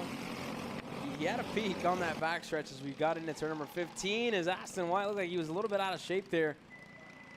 All good though, he actually gained time out of that. My eyes must be deceiving me as he's going for the lead of the race now, side by side, through for second for Aston Stiles, into the grass again. Clayton Stiles for the 2nd heat race consecutively in 206 Cadet. Out of this race early for Clayton. Unfortunate. Now Ruben Greer is at the front of the field with a pretty big gap, but again, you got to think, how long is that going to last for Ruben as Aston Wyatt starting to close in here in the closing stage of this race, Nate? Yeah, we'll see if he's able to do that. The pack that we saw at the start of this race that was really compact and looking like we could have a big battle for the win is starting to reemerge at this point. So a handful of drivers that are still in reaching distance for this race win. All of the top 3 are just signaling go forward. They don't want to bring any more drivers into this battle. Back onto the front straight they go. Greer still leading the way as things stand. White flag in the air this time. Greer goes to the inside to go defensive. Wyatt stays in 2nd. The rest of the field know what they got to do. They got to work together and not do too many moves to stay within a shot to win. Exactly that is what you can't be doing right now. Stoffel, though, up into 3rd here, Caleb, and it looks like Greer and Wyatt are going to settle it amongst themselves. Yeah, Vargas just went for the move there, and Stoffel was able to over-under that group as they work their way through the 1-2. Now Ruben Greer, Aston Wyatt, the 1-2 have starting to extend their gap, and here's Stoffel slots in a 4th. Nothing out of them yet, and again, it's going to get close here, Nate. Last lap, last straightaway, one of the last passing opportunities here for Aston Wyatt, for Ruben Greer, who's going to send his cart to the bottom of the racetrack. As now Aston to the top there, side by side, further back as well. Stoffel with Lasek looking for a move as Vargas gets through with Yomi as well. But up front, Ruben Greer holds on to the race win, the 202, able to get it done in Heat 2. Aston Wyatt, Drew Blem, Adrian Vargas, and Yomi Vargas, your top 5.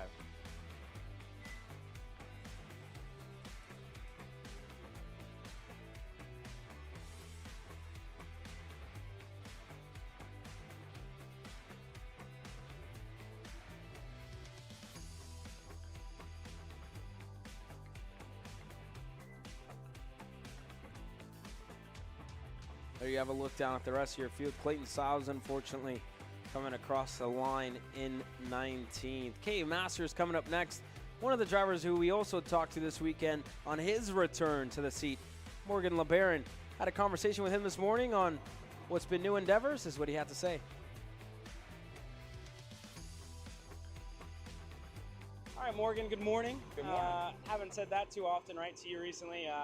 You are racing this weekend, but I kind of want to, aside from the racing stuff, this year's been a little bit different for you, starting your new program with High Five Performance Texas. Talk a little about that and what it's like, being back in the seat this weekend. Yeah, it's pretty crazy. It's been a totally different year, something we didn't quite plan on. It was a hand that was dealt to us.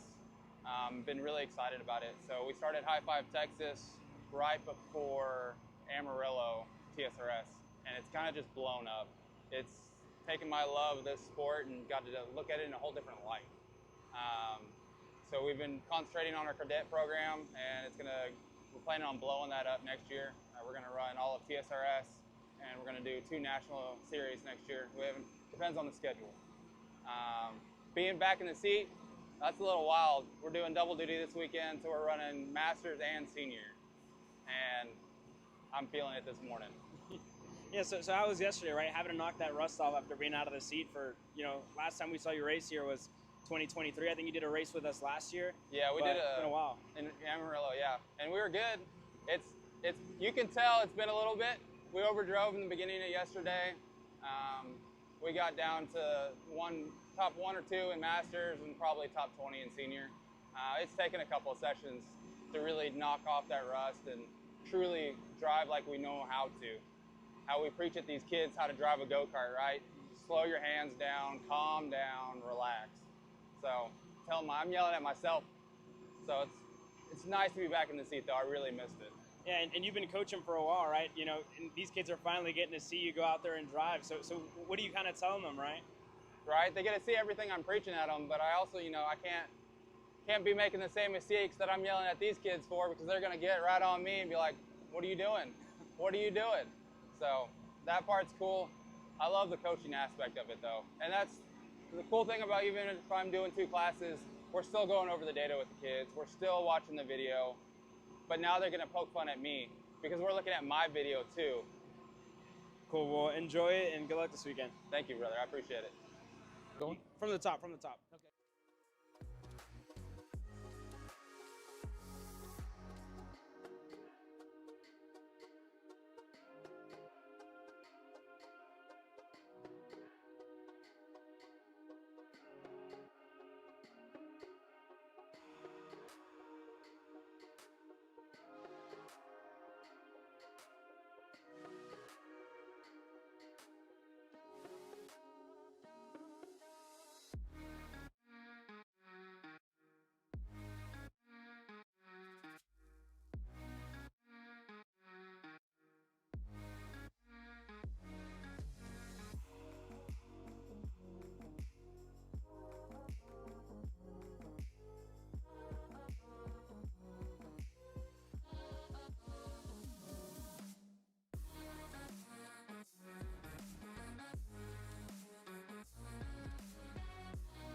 Great to hear from Morgan LeBaron there as well on what's been a little bit of a different view, right? Now running a team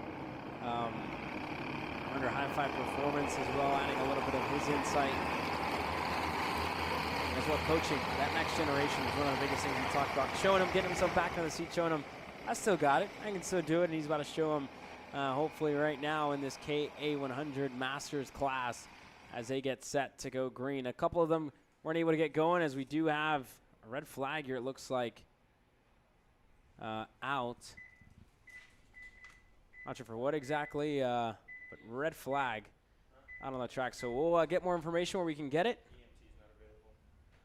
Be back with more.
We're able to get back going here, and I do want to clarify incident we did have wasn't on-track related. I do want to remind everybody to make sure we're drinking water here in the paddock, make sure we're staying hydrated. It is very hot here, so I do want to remind everybody here in the paddock, don't forget, drink some water, stop what you're doing, have a sip.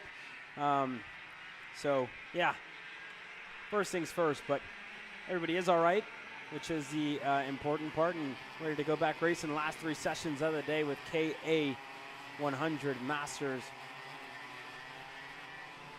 And again, just this warm-up lap for them as they get ready to get the green flag this next time around. Shane Burkett, Brent Harper, going to be the 2 drivers to lead us to the green flag as we get ready to get going. Sorry, Pierce Baldus and drivers leading us to the green flag alongside Shane Burkett. Brent Harper, although he was the driver that was able to get that race win in heat race number 1. We get ready to go racing here, Nate. Yeah, looking for the green flag. This time heading into the tram lines to finish off their day. It's KA 100 Masters looking for the green flag and the first time of asking. Officials tell them to slow down just a little bit. Looking for it. They'll get it. Green flag in KA 100 Master making their way into turn 1. Clean start, all carts getting through turn 1 nice and clean. Baldus holding the lead from the rest of the pack. We'll make it out of turns 2 and 3. We'll be seeing the second half of the track as leader this opening lap here, Caleb. Yeah, what a move around the outside for Pierce Baldus. His first time getting himself up to the number 1 spot on the racetrack, on the timing pylon as well. And everybody else slots in a line. Nakin right behind him in 3rd. As Brent Harper, the race winner in Heat 1, gets himself to 4th. Danny Howie, Miguel Mir, and more. Morgan LeBaron right there, just right behind Miguel Mir as they work their way onto the backstretch here. Yeah, Baldus not stretching that gap too big at the moment. Still within touching distance for the rest of the field, but still. Ooh, a very big gap as more drivers starting to make a few mistakes in the midfield there, Caleb. Yeah, Miguel Mir, just a little bit too much curb there. It looks like maybe a little bit too much speed through that chicane as well. Got a little bit out of shape, but not enough for LeBaron to try and make a move as they work their way through. Turn number 3 now. Nothing yet, but LeBaron starting to apply the pressure on Miguel Mir for the 6th spot. And then again up front, Burkett just gotten himself within a good gap, right? Arm's length for Burkett, having himself a car length in between himself, in between Baldus, but not close enough to attempt to move just yet. And we've seen this, right, throughout the day, throughout the heat races, Nate, on these gaps, how they form and you know how quickly they can close, but it's not as easy as we might have thought to make moves here in the full-size classes. Yeah, absolutely. We see a lot of battling happening in the cadet classes especially, but these full-size karts, at least from what we've seen today, don't race as well here on this layout of Nola Motorsports Park. Baldus coming across the line. Still in the lead, building that gap to the drivers behind Burkett on that MPG machine. We'll now have Harper in 3rd behind. The 2 Kart Republics will try and make their way towards the front end of this field, led by Pierce Baldus. Miguel Mir was passed that time by Morgan LeBaron. He's now found teammate Danny Howie. And again, the 2 of them going to look to push each other up to the top 4. There's Niken, Brent Harper, who's able to get himself up to 3rd. The 2 of them trading positions there, so move to 413, 1 spot closer to where he finished heat race number 1. Yeah, absolutely. Further back, Miguel Mir running that 7th spot, 2.8 seconds back. Not the start of the race he maybe would have wanted in this Heat 2 of KA 100 Master. Obviously one of the championship favorites going into this season, and at this point of this season, round 4 of 5 here for 2025. There you can see a pack of 4 really starting to form. Yeah, there you have Janae Din, Randy Rogers, Kyle Uchinsky, Neil Faulkner, all in frame. Starting to close down the gap there. Randy Rogers able to get onto the rear bumper of Janae Din, but just hasn't been able to make that lunge to get clear. And you see that gap, you see the separation in between those two packs that we have, two of the biggest packs that we have on the field. And then again, up front, it's just been a battle of inches, right, of margins, of tenths, if you will, in between these top drivers. Or again, you would really expect Shane Burkett to close down massively on that back straightaway, but Pierce Baldus has shown the power, right, the speed of that high five performance machine on that backstretch where he's just able to keep him at bay, able to, just run that little bit quicker, quick enough to keep him that far back. Yeah, it seems like the engine on the high five machine has definitely been able to pull its own weight, especially down that back straightaway, not allowing Burkett to get too close to him.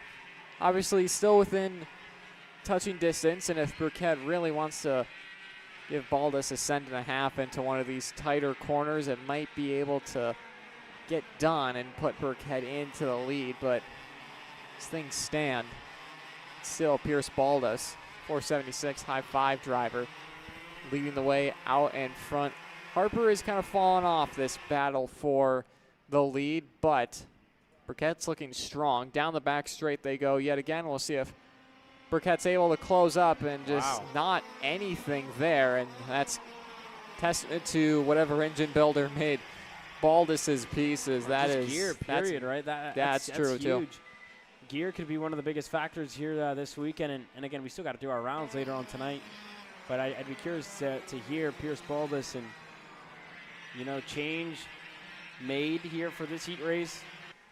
Came out with confidence, right? Doing a move around the outside, and you see here, Shane Burkett's really able to get close, really able to now apply the pressure, bump him into turn number 6, into turn number 7. Burkett's right there, but this section right here on the exit, on what I think is one of the more higher speed corners or sectors, if you will, where you're really on the gas, you're on the brakes there, obviously, but Baldus really able to kind of keep Burkett far enough away through this section here where he's able to, carry that speed onto the backstretch. And we'll take a look at it here as well on that closing rate, if there even is one. But again, it's shown Baldus has really been able to just stay on top of it and keep Burkett at bay. That's huge. To even see daylight in between those two bumpers, Nate, on that backstretch, unheard of. And we haven't seen that before this weekend. Yeah, I mean, for this race, really. I mean, we've seen drivers go from 1st to 7th based on a draft today already. Yeah. So for that big of a difference, like I think you said, with the gearing, that's huge, because obviously Baldus is not as strong on the infield as Burkett, and I feel like this time by, Burkett will know that and knows where he needs to strike. His time is running out for the MPG Academy driver, running in that 2nd spot. Harper, too, is closing in, so these two are going to have to be careful not to let Harper steal away a win from him. Yeah, and Baldus has been smart, right? Just kept himself kind of middle of the racetrack, hasn't gone too low where Burkett can surprise him. And then again, he knows he's going to be strong throughout this backstretch. Nobody's even attempted to pass him. Nobody's even had a nose down low on him yet. And it stays that way this time around. White flag in the air for Pierce Baldus, for Shane Burkett, for Brent Harper. Your top 3 that are close together. Battle for the lead there as Burkett almost had a lane. Baldus holding off. Harper's there as well. We might see a change for 2nd before we see a change for the lead at this point, but you have to think if Baldus is the first person to hit the straightaway, it's going to be a race win for him. Going defensive, though, into the back section of the track. Burkett's probably got to get it done sooner rather than later.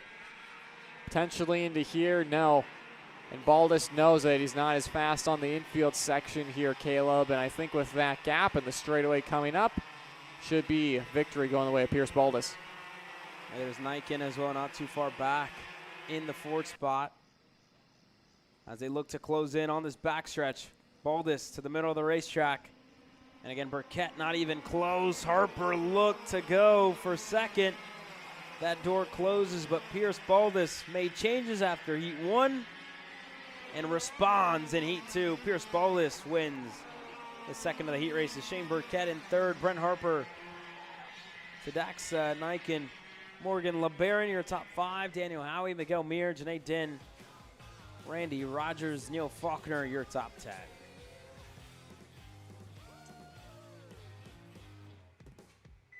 Only 2 races left on the day. 206 Junior, K100 Senior coming your way next.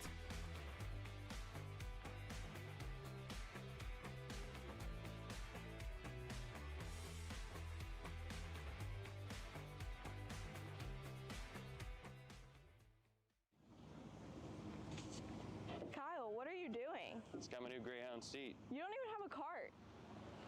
Doesn't matter. I have a Greyhound. Who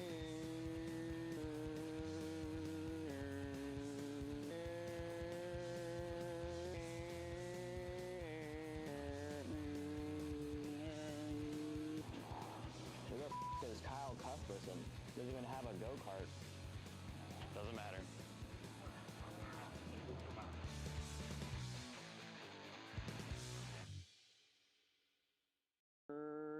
Cuthbertson through on Turney. Turney in the dirt. Cat food marketing. 9.99 a month. Dude, Caleb, wake up. Dude, we're live in 5 minutes. Let's go. Come on. What are you doing? Dude, I'm so sorry. Xander had me in a cat food marketing meeting till like 2 a.m. last night. Come on, man. Do you have anything I can drink? Dude, I got the perfect thing for you. Perico. It's a healthy energy drink alternative. Perico, non-GMO, gluten-free, kosher, magnesium, B12, B6, Yeah, it's good. B5, biotin, and 0 sugar? Pericazo! Try Perico, made with natural ingredients, organic caffeine, and supports your metabolism. Try the new official energy drink of Kart Chaser.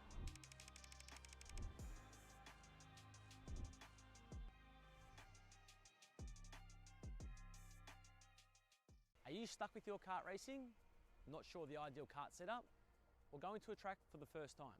Well, Kart Class has the answers for you. Our online portal has a wealth of experience and knowledge to help your kart racing. From kart setup advice to track guides that are targeted specifically to your circuit, or the driver coaching aspect with mindset, racecraft, and driving techniques. If you want to take your karting to the next level, visit us at kartclass.com.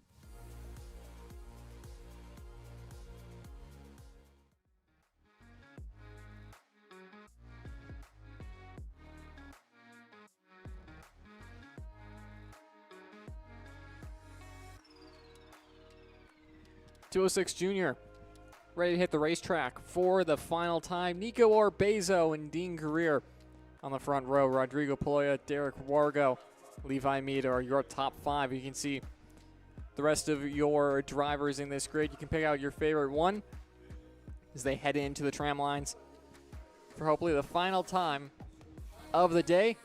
206 Junior is green.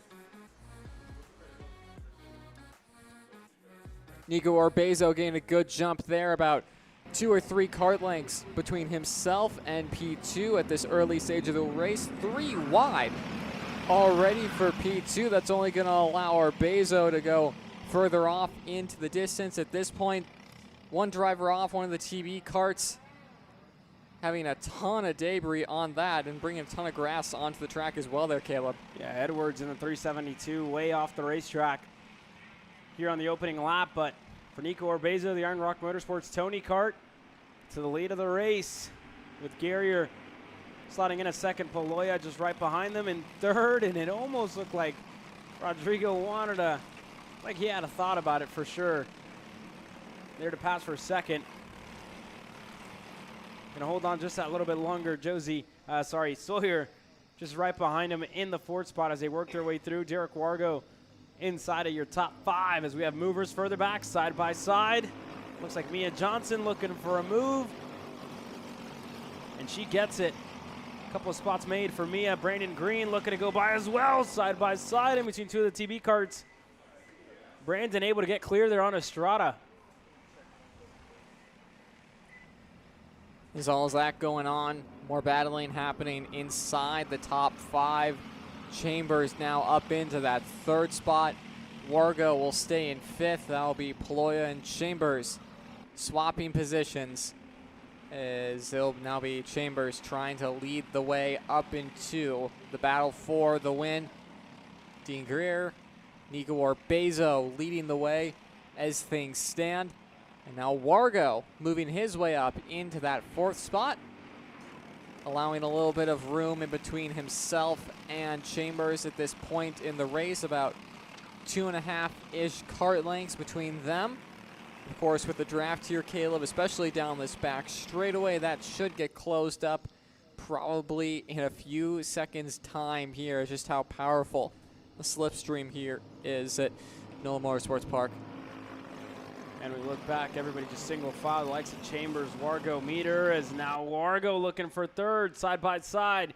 As we head into turn 16, 3 wide almost. Paloya looking for a nose down low on the front stretch. He's got it. He's clear. And Wargo looking to go right back. He over-unders him back up to 4th. So this group, again, just can't decide on who's going to be up front, right? Who's going to be leading. It's going to be Chambers for now. But again, Paloya adamant about being in that 4th spot here, Nate. Yeah, absolutely. And really, this is a crucial time to figure out who's going to lead them to the front 2 and not really deviate from that plan. It seems like Chambers has been quick in free air. Wargo's been good at pushing. And Paloya's just got to do whatever he can to assist those 2 in front of him to bring themselves into race-winning contention. You can see just escaping frame here as they go down the back straightaway. The leaders continue to work together. Now Wargo is going to go by on Chambers. Paloya should go through too. And indeed, there's more battling happening further back, but Chambers now down to 5th is not what they would have wanted at this stage of the race here, Caleb, is really this is just spelling a 2-kart battle for the win later on. Yeah, just 2 minutes to go here, Nate. And again, the battling for 3rd, we've seen that gap to lead open up. Here, right, Wargo finally gets himself where he wants to be in the 3rd spot. As they look to hunt down Nico Orbezo, Dean Guerrier with closing stages. And again, you got to think about this, right? Think the long game here with just 2 minutes to go. So a lot of racing left, plus 2 laps. As soon as those 2 in front start to fight, they could get themselves back into the mix. His gap is also one of the most significant ones that we've seen, about 2 seconds in between that second group up to the lead group. Yeah, I mean, like you said, especially with how technical this track is, especially in the infield portions, a couple of side-by-side moments for Orbezo or Greer. They're back in it at this point, and you never know. At the moment, though, Orbezo and Greer making a good campaign to just make it those 2 battling for the win. But like you said, Orbezo has a lot of national experience in the Swift and KA divisions where they definitely know how to defend for a race lead, and Nico is most likely going to take a few tricks from that book if need be. 50 seconds plus 2 laps remaining at the moment here for 206 Junior, presented by TV Kart USA. Greer starting to lose a little bit of time, though, to Orbezo. That gap starting to open up this lap as they were pretty much bumper to bumper in turns 3 and 4, and now there's about a kart length and a half between them. That being said, though, Caleb, as we've seen all day, that gap will become none at the end of the straightaway as long as Greer can get through these next couple of corners okay. Yeah, we'll watch it. They just have 20 seconds to go. We'll see if they make it in time for the 2-6 in the air. There is another group further back battling. Mia Johnson, Levi Meter, Brandon Green, all close to each other on the racetrack. And again, you see them there just coming to frame as they start to close down that gap. Now on the inside, Mia Johnson, help from Brandon Green. They are able to work their way through on Levi Meter. There's that change that we were waiting for 3 laps ago this time by.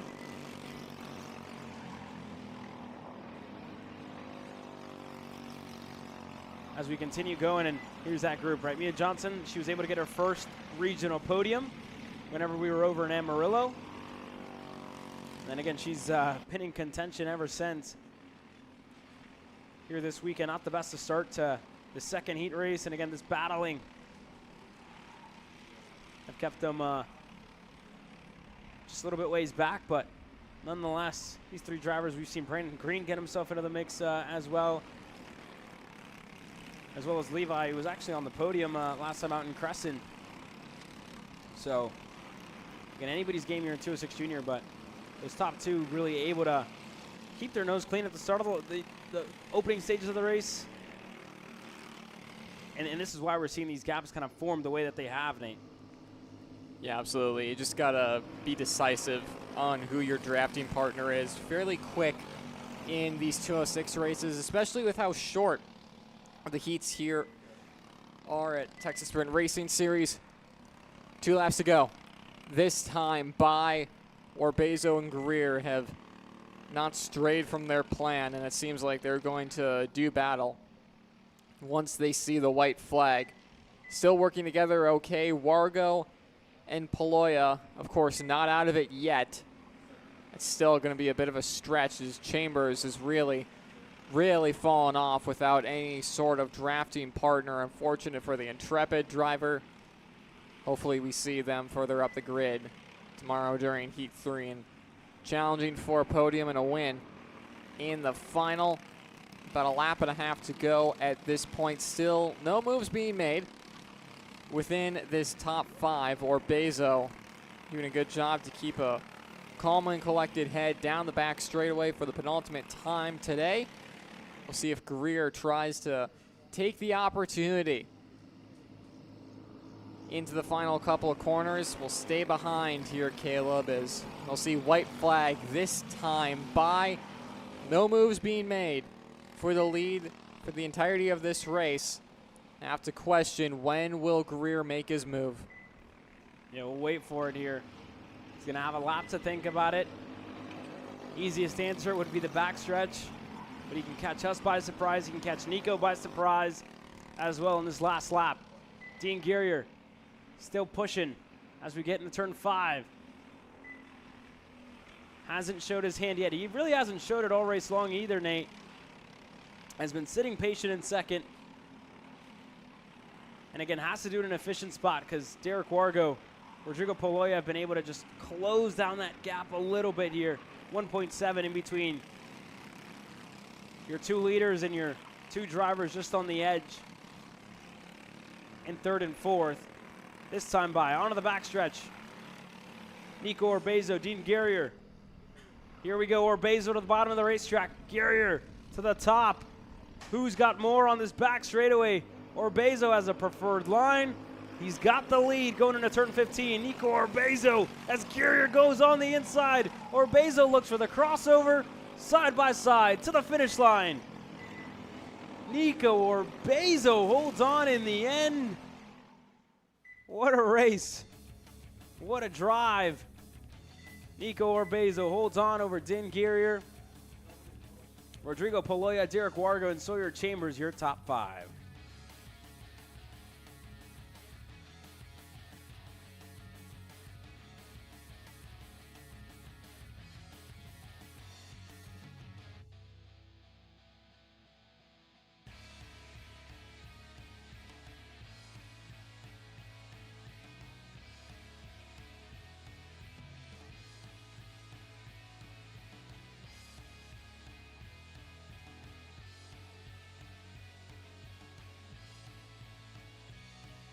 Massimino wins in KA. Paulie Massimino is a winner in OKN Stars.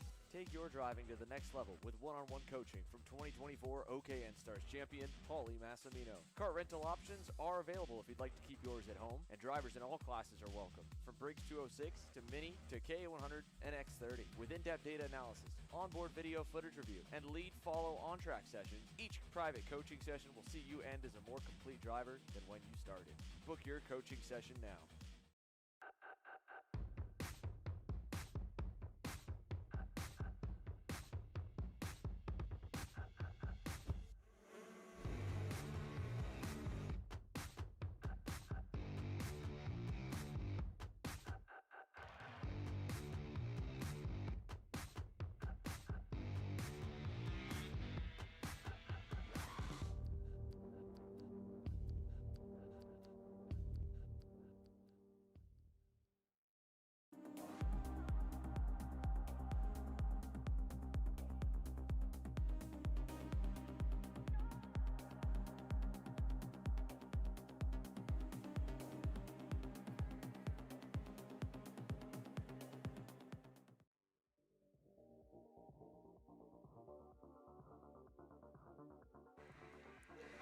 Last one of the day gets ready to go green. KA 100 senior hits the racetrack for the final race on Saturday here. And let's run you down your starting order. Blake Nash starts alongside Jose Carlos Hernandez, Aiden Rudolph, and Sawyer Roussel on row number 2. Peyton Phillips with Landon Skinner, Preston Pico, Adrian Cruz, Sansi Duran, and Fabio Orsolon starting 10th. And again, you look back at next couple of rows. End of the weekend, Aiden Rudolph lays the championship points. Top 5 finish for him in the first heat race. And a DNF for Jesus Vasquez should send it the way of Rudolph. And then again, after post-race, I'd have to get confirmation if we saw penalties come in for KA Senior in that top 5. And we'll bring that to you as we get it. But that being said, 40 drivers total, one of the biggest fields, I should say the biggest field here this weekend. One of the biggest fields that we've seen in 2025 here at the Texas Sprint Racing Series. That being said, it's time to go racing. Last time on Saturday to send us to sleep, if you will, with a bang as we get ready to go racing one more time around for your KA Senior drivers. They're going to take the cut through. But again, stories coming into this one. Jesus Vasquez Jr. needs a good result here in the second heat race before we go into tomorrow. Same can be said for Blake Nash after getting shuffled again. No points in it for Blake here this weekend as they work their way through. But that being said, we'll keep an eye on it as well here. Blake needs a good result here as well. Of course, Blake not in the championship standings. Yeah, of course, just him wanting to go out and race. That's what I was trying to get to. My fault. There you go. But coming into the tram lines, second time asking here, Caleb, looking for the green flag. Here we go. Fences are lined to watch 40 of the best in the South, and I should say maybe even in the U.S. take the green flag. Nash on the inside. Hernandez on the outside. Green flag in the air. We're racing in KA Senior. And it's a good start, a much better start for Blake Nash this time around. Jose Carlos around the outside. We're side by side for third. Sawyer Roussel on the inside of Rudolph. Everybody looked to make it through. One driver off. That looks to be David Aya. That just went that little bit wide, but your top 5 able to work their way through. Good start for Blake Nash is exactly what he needed. Like you said there, Caleb, a little bit of separation between second and third at this point. Roussel will be the one to try and bring them forward. Skinner now, a late move there, gets the job done to turn 10, and he's going to be the one to try and bring the rest of the pack towards Blake Nash and Carlos Hernandez. Yeah, he was able to get that nose down low. Landon Skinner now gets himself up to third as we're single file line on the backstretch. Blake Nash, Jose Carlos Hernandez able to put a good gap on the field to start things off. And this is where we get to those critical stages of this race, right? Those drivers third on back, staying in line, looking to get themselves up the mix as we're side by side, further back with Blake Nash, with Jesus Vasquez Jr., Preston Pico, as Roussel and Rudolph continue to go back and forth. Peyton Phillips right in that mix, as here's Pico with John Burke right behind him, Dallas Dunlap right there as well. Looks like Morgan LeBaron, Fabio Orsolon, and more all in frame, working their way through. As there's a pass further up, Aiden Rudolph able to go through on Sawyer Roussel. Peyton Phillips looking to follow him through. Yeah, a little side-by-side action there. Peyton Phillips unable to get that job done. He's going to fall victim to Orsolon. And another drivers will say that Cruz made a bit of a mistake a couple of laps ago that hindered Vasquez Jr.'s charge up the field. So you can see there Blake Nash continuing to lead the way with Jesus Carlos Hernandez in second. There you can see Jesus Vasquez Jr. with a new front fairing this race after damage in the first heat. They've had to replace that one. And still, though, Blake Nash leading the way. Vasquez Jr. up the inside of Cruz, gets that job done. Puts a hand in the air, kind of acknowledges it was a late move, and it'll go back on. And there goes Vasquez Jr. again off track, as you can see his teammate Landon Skinner still in P3. Wow. That's unfortunate for Vasquez. Yeah, a day that has gone from bad to worse for Jesus Vasquez Jr., unfortunately. For Adrian Cruz as well, he had an incident in that first heat race. Unfortunate for the 977. This has been a Saturday to forget for Jesus Vasquez. For your top three, for his teammate, Landon Skinner puts himself inside of the top three, gets himself clear, and now his sights set on Blake Nash as they work their way onto the backstretch. Just under 2 minutes to go. Rudolph there in frame. As we work our way through, Roussel right there as well. Fabio Orsolon to what was Cruz. They were running 7th and 8th. And then again, you saw it there, Nate, out of the window of our commentary box. As there's a change for second now. Landon Skinner goes through on Blake Nash. Yeah, Blake Nash starting to fall back a little bit here. Not fighting it too much. Seems to want to work with Landon Skinner at this stage of the race. 1 minute 30 plus 2 laps to go to finish off the day, to finish off KA 100 Seniors Heat number 2. Still, though, Jose Carlos Hernandez leading the way. Skinner, Nash just continuing to build that gap, really, Caleb. Not much you can say about him. It's been clean racing from these guys so far. Aiden Rudolph and Roussel closing in on the top 3. Yeah, the only downside right now to Rudolph, doesn't have a pushing partner just right behind him. Could have one in Roussel, and again, those two fought pretty hard at the start of this race, but this should be good for Aiden here as they get onto the backstretch. Going to have a draft there. Skinner as well gets himself closer. We have a pass. Fabio Orsolon, veteran if you will, veteran move out of him. Not going to hold Peyton Phillips up, just going to let him go. You saw him just wave him by right on that backstretch. As we have a change for the lead now, Landon Skinner goes through on Jose Carlos, and that's exactly what this group here further back needed. That brings Rudolph well into drafting range, gives Nash as well a chance to try and split those two up. And we've seen Skinner, he's been super strong. His performances throughout heat races in 2025, I think nobody's been better than the 917. And again, the main events, he has won already, which brings you into this weekend, right, with a lot of confidence, knowing that you can be up at the front, you can run with these guys, you can beat all of them on any given weekend. And he's showing that right now, right? At the front, in control over Jose Carlos Hernandez and Blake Nash.